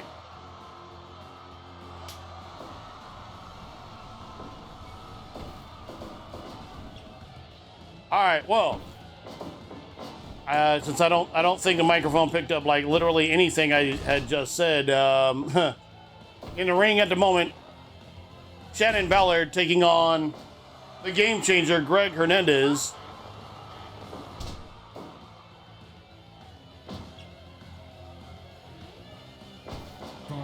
Both men, veterans of the squared circle.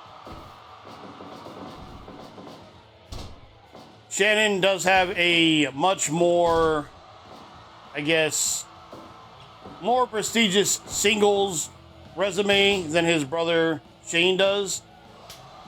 But as a tag team combination, I mean, you want to talk about tag team champions pretty much everywhere they go. They were number one contenders for the NWA World Tag Team Champions at one point. And that's going to tag in, that's going to bring in Tsunami. Tsunami, like I said, I just don't think the microphone picked it up. Tsunami was originally trained at the California Wrestling Alliance, of a precursor to APW Central Coast, itself a precursor to Vendetta Pro Wrestling. So, and there is a long history here between Tsunami and the Ballards. They had a long-running rivalry with the team Suke, Tsunami, Cade, and Anthony. Ended in Vendetta Pro Wrestling's first ever steel cage match. Quick power slam right there by Tsunami. that is broken up by the Apostle, Judah Matthew. As I said, Apostle trained Vendetta Pro Wrestling Kayfabe College and also trained up in Calgary, Alberta, Canada, with Lance Storm. Well, shout out to my friend Roy there, letting me know that microphone wasn't picking up literally anything that I was saying. You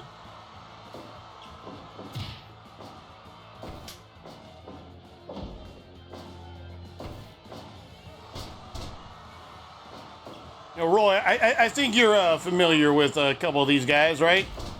You're familiar with a couple of these guys. I think you're really familiar with that guy earlier. What's that Ricky Ruffin? I think you might know that guy.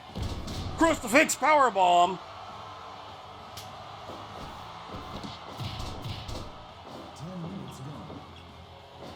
Now, Joe Henry was just somebody, again, added by popular request. Joe Henry's a current TNA / WWE NXT superstar. He's the one guy in this match, one person in this match, because I've worked with Vicky Fox. This is the one person in this match I have not ever actually worked with.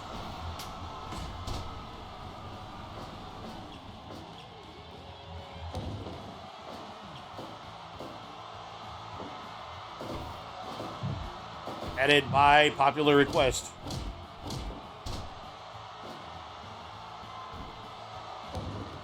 Elbow drop off the top by Tsunami. Gonna tag out now to the game changer, Greg Hernandez. 1, 2.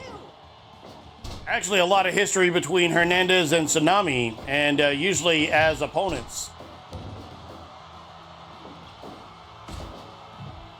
Battling over those Vendetta Pro Wrestling and the unified Vendetta Pro APW Tag Team Championships. Of course, Greg Hernandez, one half of the first ever Vendetta Pro Wrestling Tag Team Champions, Dos Perfectos. I gotta add a,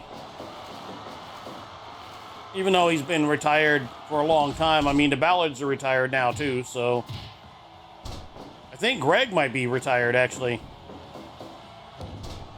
So, adding his tag team partner, Jesse Jimenez. I have had him in previous versions of Fire Pro Wrestling.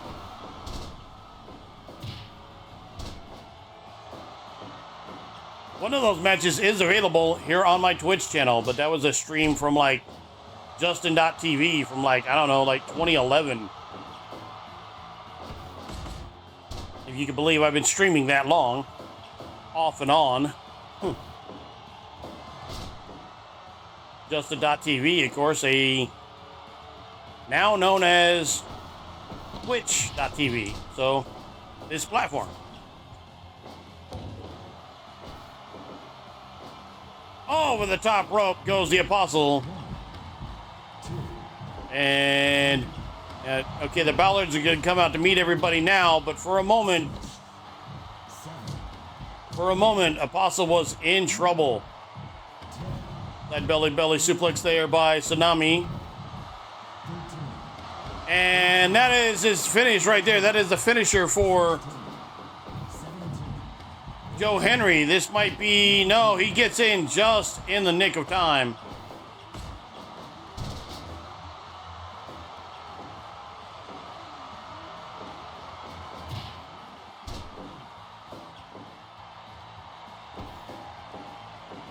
Greg Hernandez taking the Crucifix Powerbomb.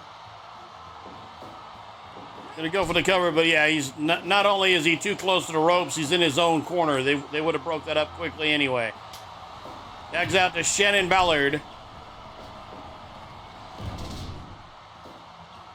The only reason I color-coded their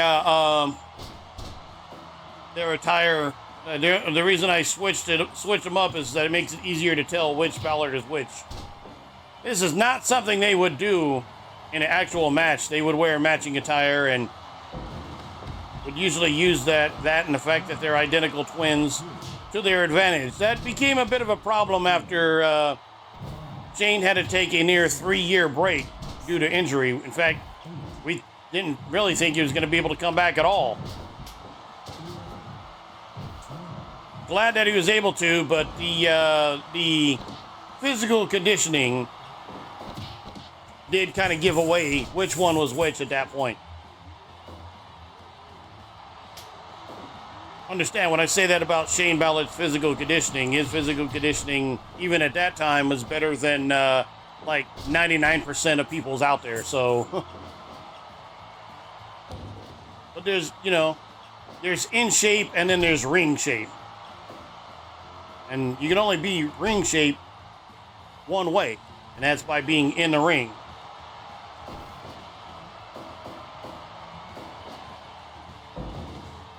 Same thing for other sports. The only way you can be in basketball shape is to play basketball, right?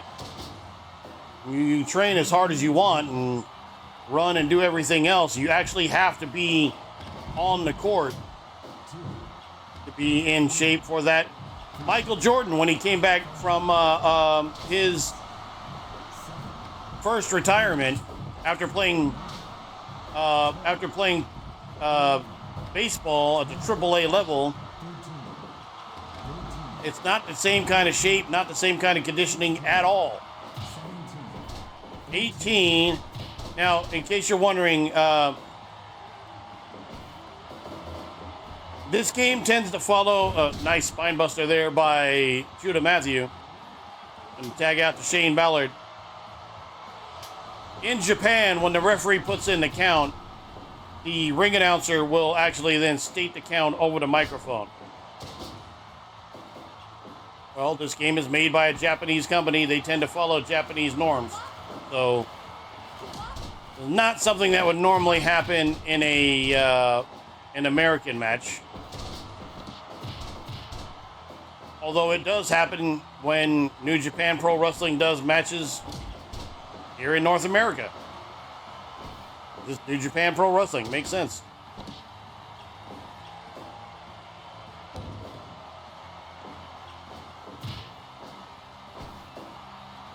DDT by Tsunami. But it's Shane who's up to his feet first.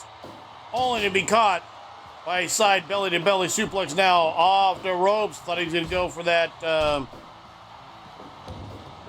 he was going to go for that Suton, but no, what runs right into that flatliner.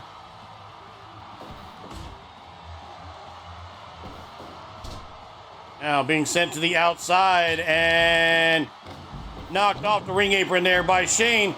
Perfecto cutter there by Greg Hernandez. Hernandez now catching that mule kick. That's an equalizer for you. Reverse knife edge chop by Shannon Ballard. Neck breaker onto Shannon Ballard.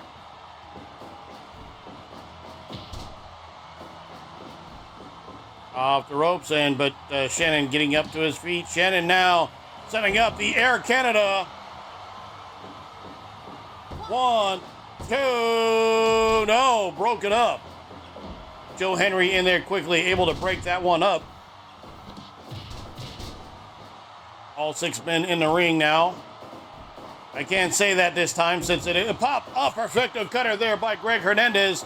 That could do it. We got 1, 2, no, broken up by Shane.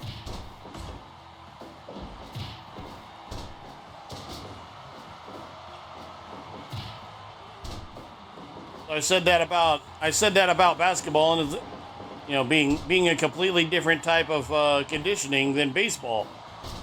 The only way you can get used to being in basketball shape is by playing basketball. Well, same thing for pro wrestling.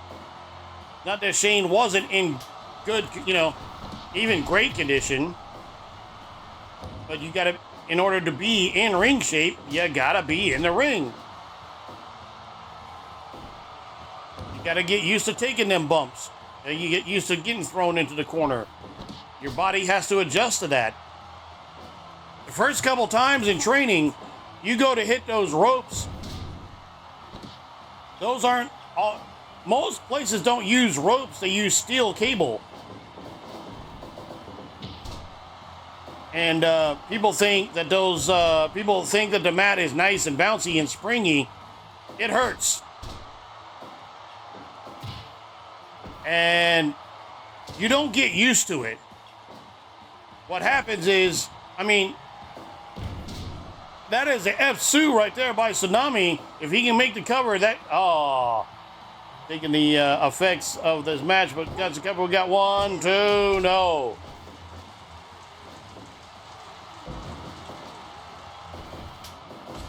There's not really so much a getting used to it as there is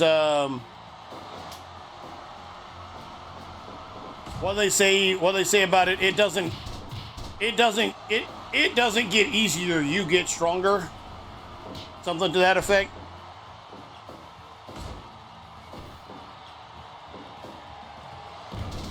I know that may sound kind of contradicting, but the point is you can do this for 25, 30 years. It still hurts every time you're slammed. Underneath that mat, there's a thin layer, very thin layer of padding that does more to protect the wood planks underneath it than it does to protect anybody who gets dropped on it. Underneath those wood planks are steel beams. There's nothing soft about them. 1, 2. Oh, Joe Henry was able to kick out. They were trying to break it up. Double backdrop there by Hernandez and Henry. Kitchen sink knee lift there by Shane Ballard.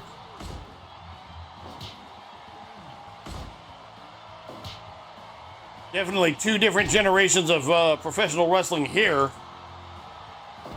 Current TNA and WWE NXT superstar versus the now retired Ballard brothers.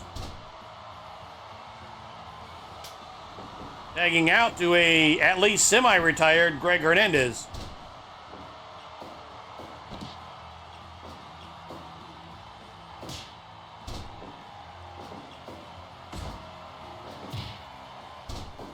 You might still have matches occasionally.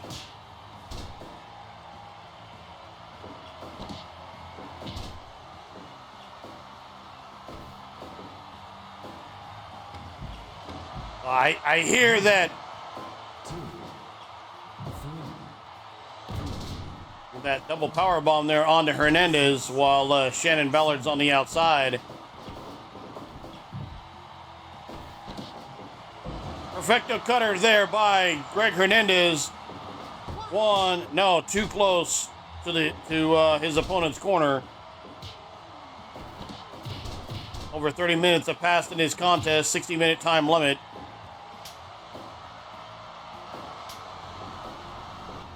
Gonna bring Joe Henry back into the ring face first. Into that top turnbuckle goes the Apostle, and now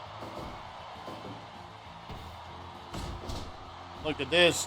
Off the top, but nobody home for the Apostle. Not usually used to coming off the top rope.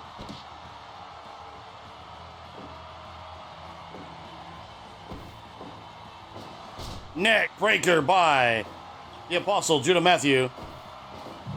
Into the corner now, Joe Henry.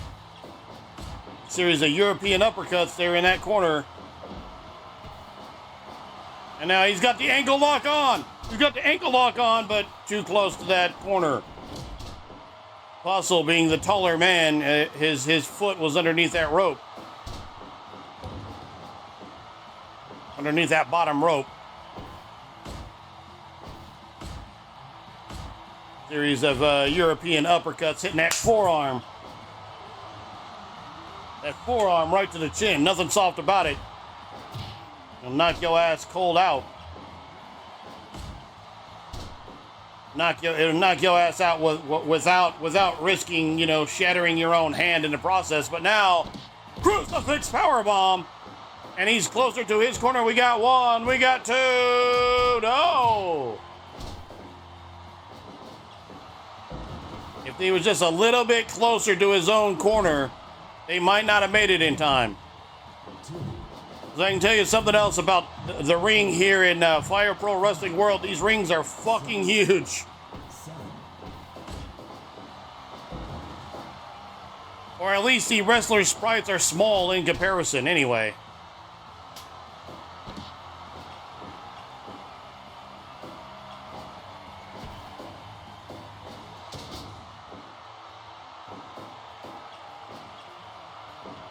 Most rings tend to be 18. Most rings tend to be 20 by 20. Inside the ropes, 18 by, the inside the rope area, 18 feet by 18 feet. WWE and New Japan rings are they're like 22 by 22. Inside the rope area, 20 by 20.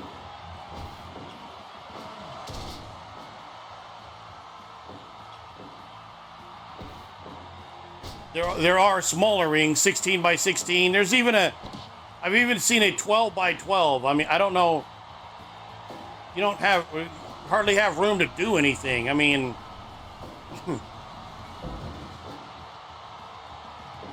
a 16 by 16 seems pretty small. And again, I'm talking about the inside the rope area. Outside the outside apron is about another 2 feet longer on average.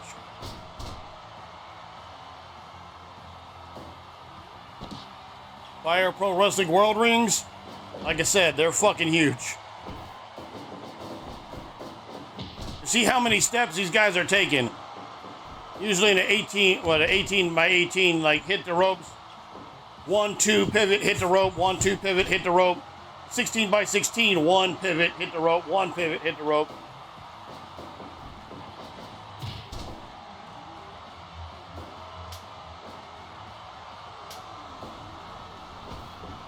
You might get a 1, 2, 1, 2, 3 pivot in a WWE ring. With all this, yeah, that's not happening.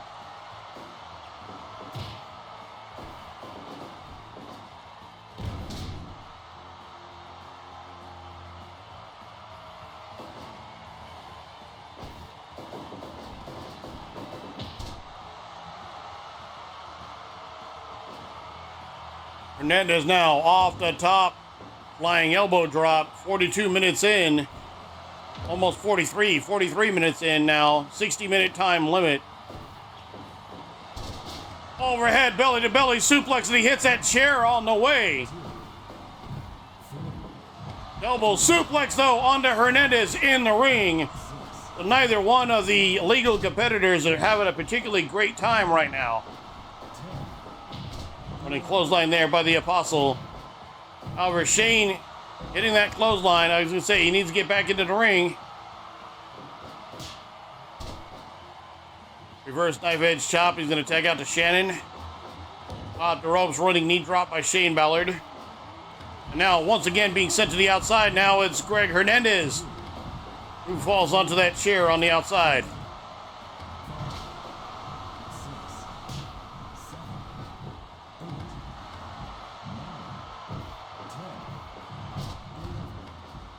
All hell breaking loose.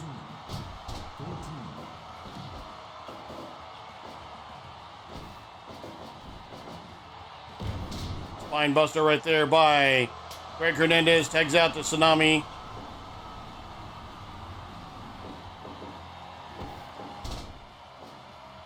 Headlock takeover right there by Shannon Ballard.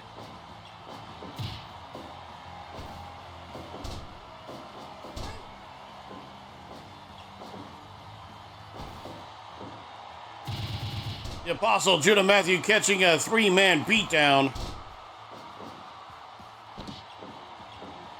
Well, you don't belong in the ring. Tag out, you're supposed to be getting out of the ring. Running power slam by Tsunami onto Shane Ballard. Off the ropes. Running elbow drop. Thought he was going to hit that Suton, which is just a senton, but it's a senton by Tsunami. So, Suton. That's how that works.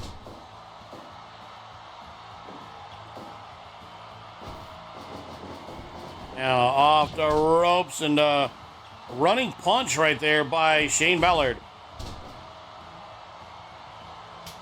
Shrugged off by Tsunami, and now Tsunami tags out to Greg Hernandez.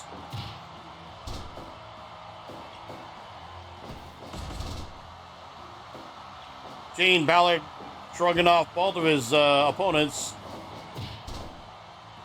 Into the midsection, going to tag out to Shannon.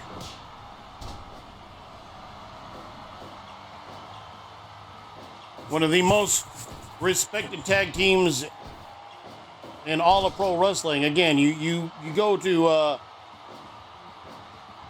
maybe not so much anymore, unfortunately, but there was a time for the better part of the last 2 decades. If you talk to any WWE superstars,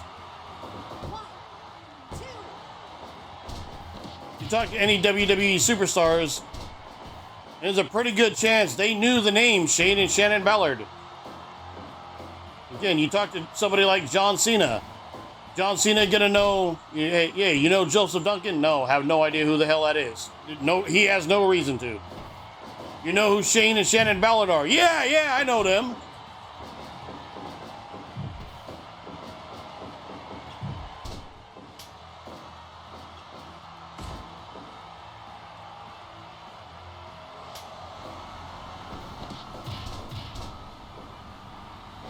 We are down into the last 10 minutes of this contest.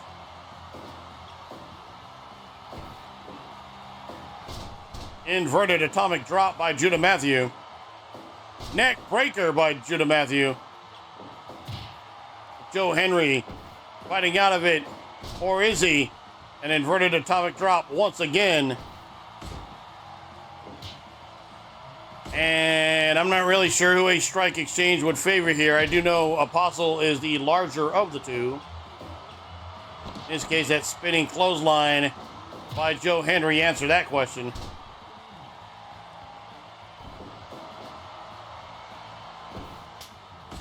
European uppercut. Henry now sending him to the ropes. Pop up power bomb by Joe Henry. Hard forearm shot by the Apostle, Judah Matthew, former Vendetta Pro Wrestling Heavyweight Champion.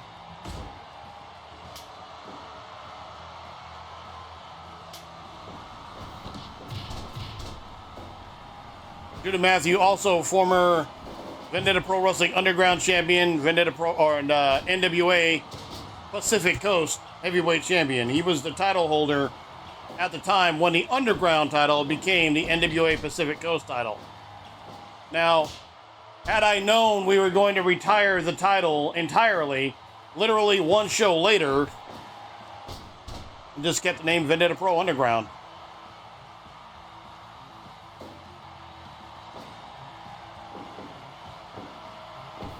One of many things that, in pro wrestling, had I known was going to happen the way it did. We got to cover. We got 1, 2, no. Broken up by Joe Henry.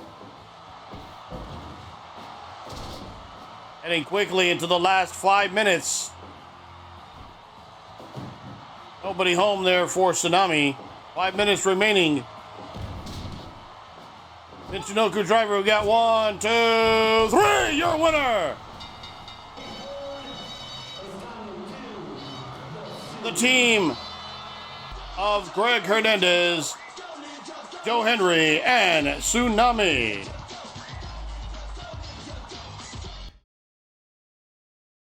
Time of the fall, 55 minutes, 13 seconds with the Michinoku Driver 2, 5-star rating and 100% match evaluation. All right, ladies and gentlemen, one more break and then we will have the championship match of the 2025 Fire Pro Wrestling World Fall Brawl League. That is coming up next.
Welcome back to the 2025 Fire Pro Wrestling World Fall Brawl League. Ladies, gentlemen, and everyone in between, it is time for our main event of the stream. Are you ready? I said, are you ready? Let's do it!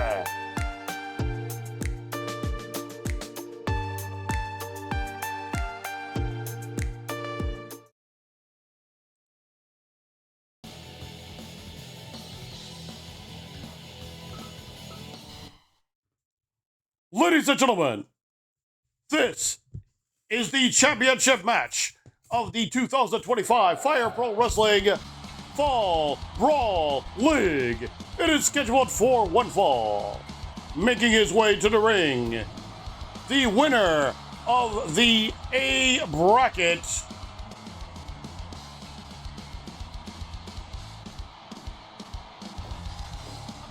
from San Diego, California, SoCal Crazy. His opponent, winner of the B bracket, from Las Vegas, Nevada. He is the Warlord of Weird, Sin Booty. Referee for this contest, DC Brawl.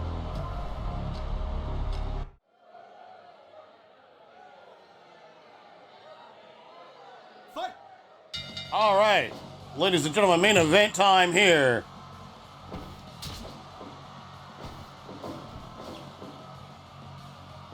SoCal Crazy, former Vendetta Pro Wrestling Heavyweight Champion, former Lucha Pro Heavyweight Champion, former Vendetta Pro Wrestling Triforce Champion, taking on the Warlord of Weird, Sin Booty. Sin Booty had a cup of coffee in WWE, former TNA superstar. Done some work with the Canadian National Karate Team.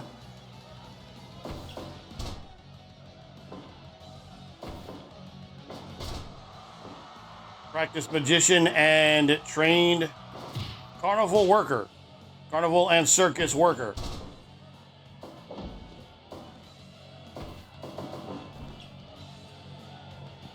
Also happens to be one hell of a professional wrestler, so there's that.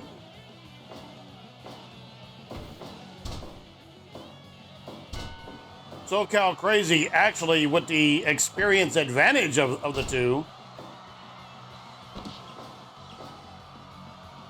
Been wrestling since he was a young man in the early 90s.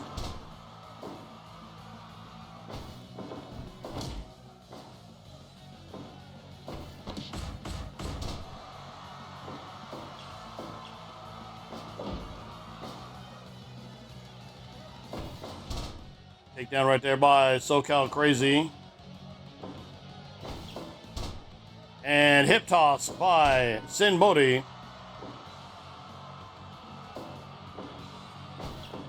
Another hip toss there by Sin Booty. Goes for the cover, hooks the leg. We got one. Only a count of one. DC Brown, your official.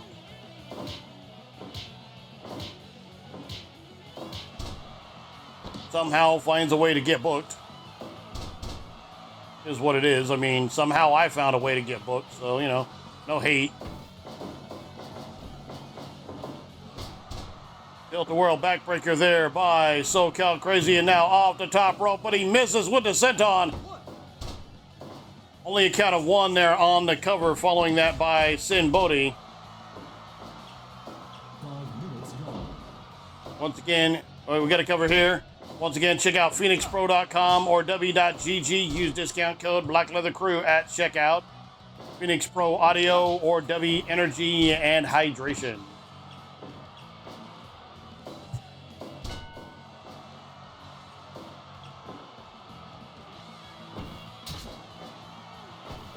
Fingers to the eyes. Once again, you can do all the training you want, all the conditioning you want, be in the best ring shape, be strong as hell, and it doesn't matter because you can't strengthen your eyes. There's nothing you can do. Bobby Heenan once said it best, you're only as tough as your balls and your eyes. So, got 1, 2, no. Snap suplex there by Sin Bodhi. And Northern Light suplex there, but his foot in the rope, so no count. Short arm clothesline right there by Sin Bodhi. 1, 2, no. Big scoop and a slam to the outside. Once again, this contest for all the marbles. You win this match, you win the 2025 Fall Brawl League. You lose? Nice knowing you. See you next time. Face first into the top turnbuckle. And then a running forearm shot. Spinning neck breaker there by SoCal Crazy. SoCal Crazy now off the top. Senton Bomb connects. Back up to the top once again. Phoenix Splash. That connects, but he's too close to the ropes. I guess it counts it when both your arms and your feet are outside the ropes.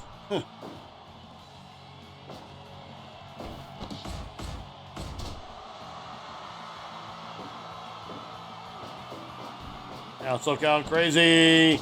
Spinning head scissor takedown, nicely done. Rake of the eyes there with the boots. And SoCal Crazy now being sent to the outside. 10 minutes, go. Sin Bodhi, I think, thought about diving to the outside, thought better of it. Discretion being the better part of valor. Standing spine buster there by Sin Bodhi. Now double underhook DDT, double arm DDT there, and just planting himself down on the chest. 1, 2, no!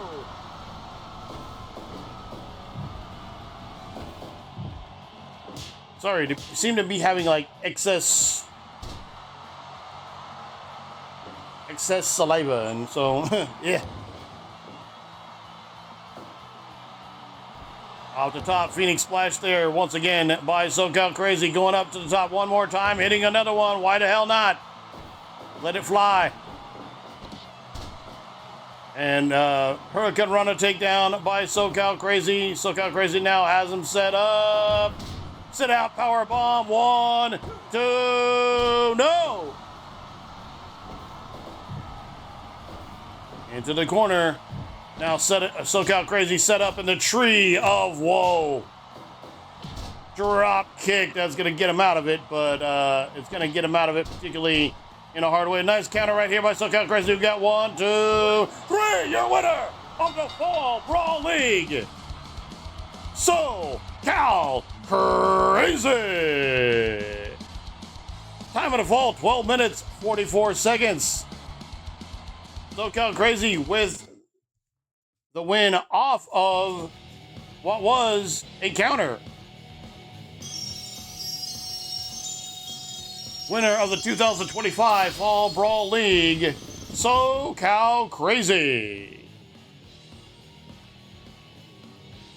Alright, let me see. Need to let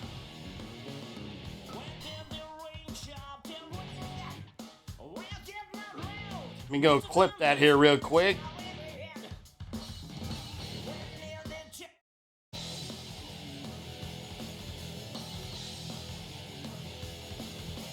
I want to thank everybody for being here tonight. Hope we was able to entertain.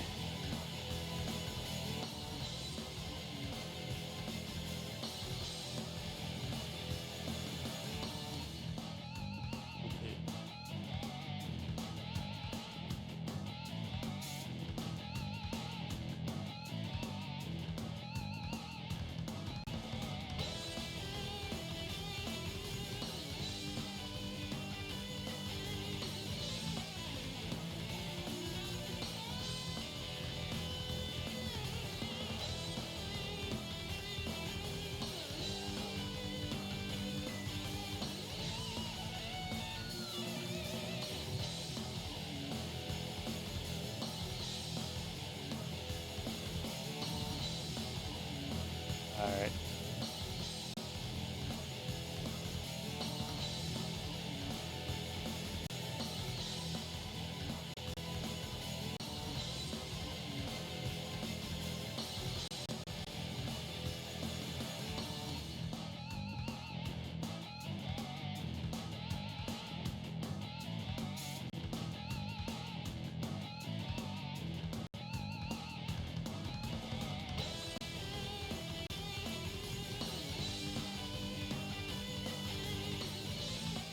All right. Title 2025 Fall Brawl League Final. In Bodie versus SoCal Crazy.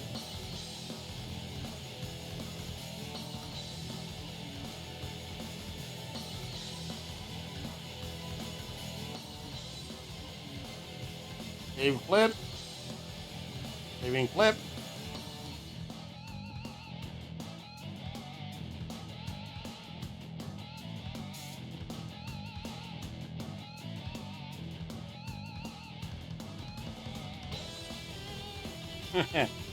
All right. All right. So,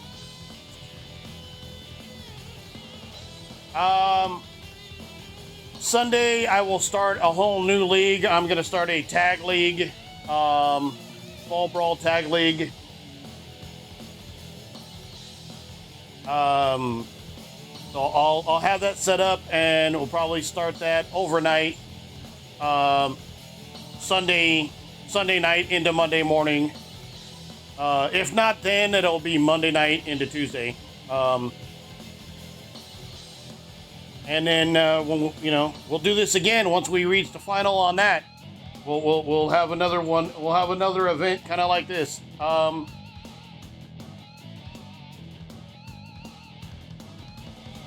No stream tomorrow because I have. Let me mute that real quick. Okay. No stream tomorrow. I got youth football all day long. Matter of fact, I gotta crash out here.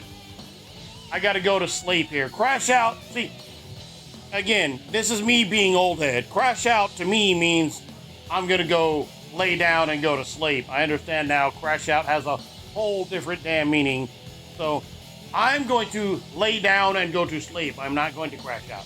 I'm going to lay down and go to sleep because I gotta be up hella early in the morning so that I can be there for a 8:30 in the morning kickoff, and I'll be there all goddamn day. So it is playoffs, so I mean, but yeah, no stream tomorrow. Like I said, I'll try to set up a league on Sunday, a tag league on Sunday. Might start it Sunday into Monday. If not, I'll definitely have it starting Monday into Tuesday morning overnight. And that'll be the overnight content for the next couple of weeks. So once again, SoCal Crazy, your winner of the Fire Pro Wrestling World Fall Brawl League 2025. Everybody watching this, if you watched it live, if you watched it on a VOD,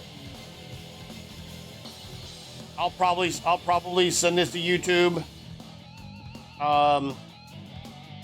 If you're watching on some platform, I don't know how you have this. I don't know why the platform has it or how they have it, but they do, and you're watching it on there. However, whenever, why ever you're watching this, I appreciate you for doing so. I appreciate you for watching this. I appreciate you for taking time out of your day when you could be doing literally anything in the world. You could be doing literally anything in the world right now. And you're watching videos, which that in itself gives you hundreds upon hundreds of millions of options. And of all the videos you could be watching, you're watching streamers. That gives you millions of options. And of all the streamers in the world you could be watching, Whether you're watching me live, whether you got me tabbed up. You got me tabbed up, you're watching 2 or 3. If you watch, if you watched all 3.5, or, you watch all 3+ hours of this stream, or you watch 3 seconds of it, you didn't owe me that much. So I appreciate you. Thank you so much. And once again, I'm going to give a couple more shout outs here. Shout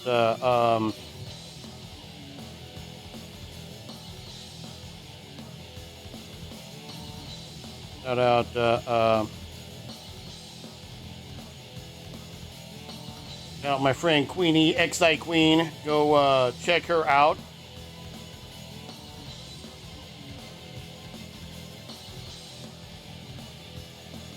Force Ghost Leia. Shout out Vishby Gaming. I know I was gonna say shout outs are on cooldown for 25 minutes. Okay, but it's got you got the main details that you need there, which is their names, their links. Go check them out. Go give them follows. They are awesome content creators in their own right, trying to make their way on this platform as we all are. Those of you watching live, I'm going to look for a raid target here. Let's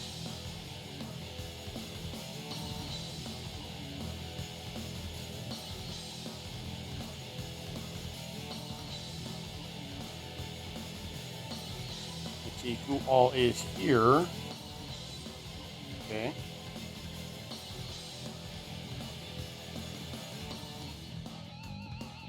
And then look first for people I'm following.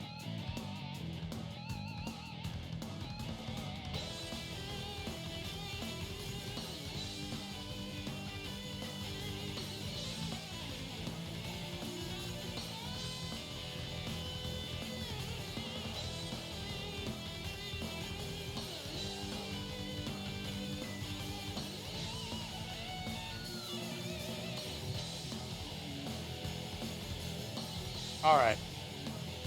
You're going to raid out once again to the Jimmy Ray Show. Let me, over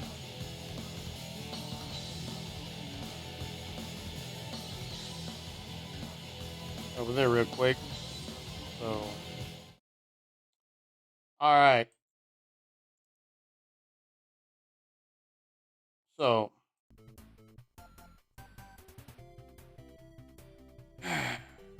yeah. Been another busy week, and it just gets busier tomorrow. But yeah, we're gonna raid out to Jimmy Ray, a cool ass streamer. Very high energy, so at least compared to me. But anybody's high energy compared to me, especially right now. But yeah, like I said, I wanted to everybody out there, thank you so much for being here. Hope it was able to entertain you. Hope you guys had a good time. Wish the best for all of you out there. So until next stream, my name is Joseph, and we are out this bitch.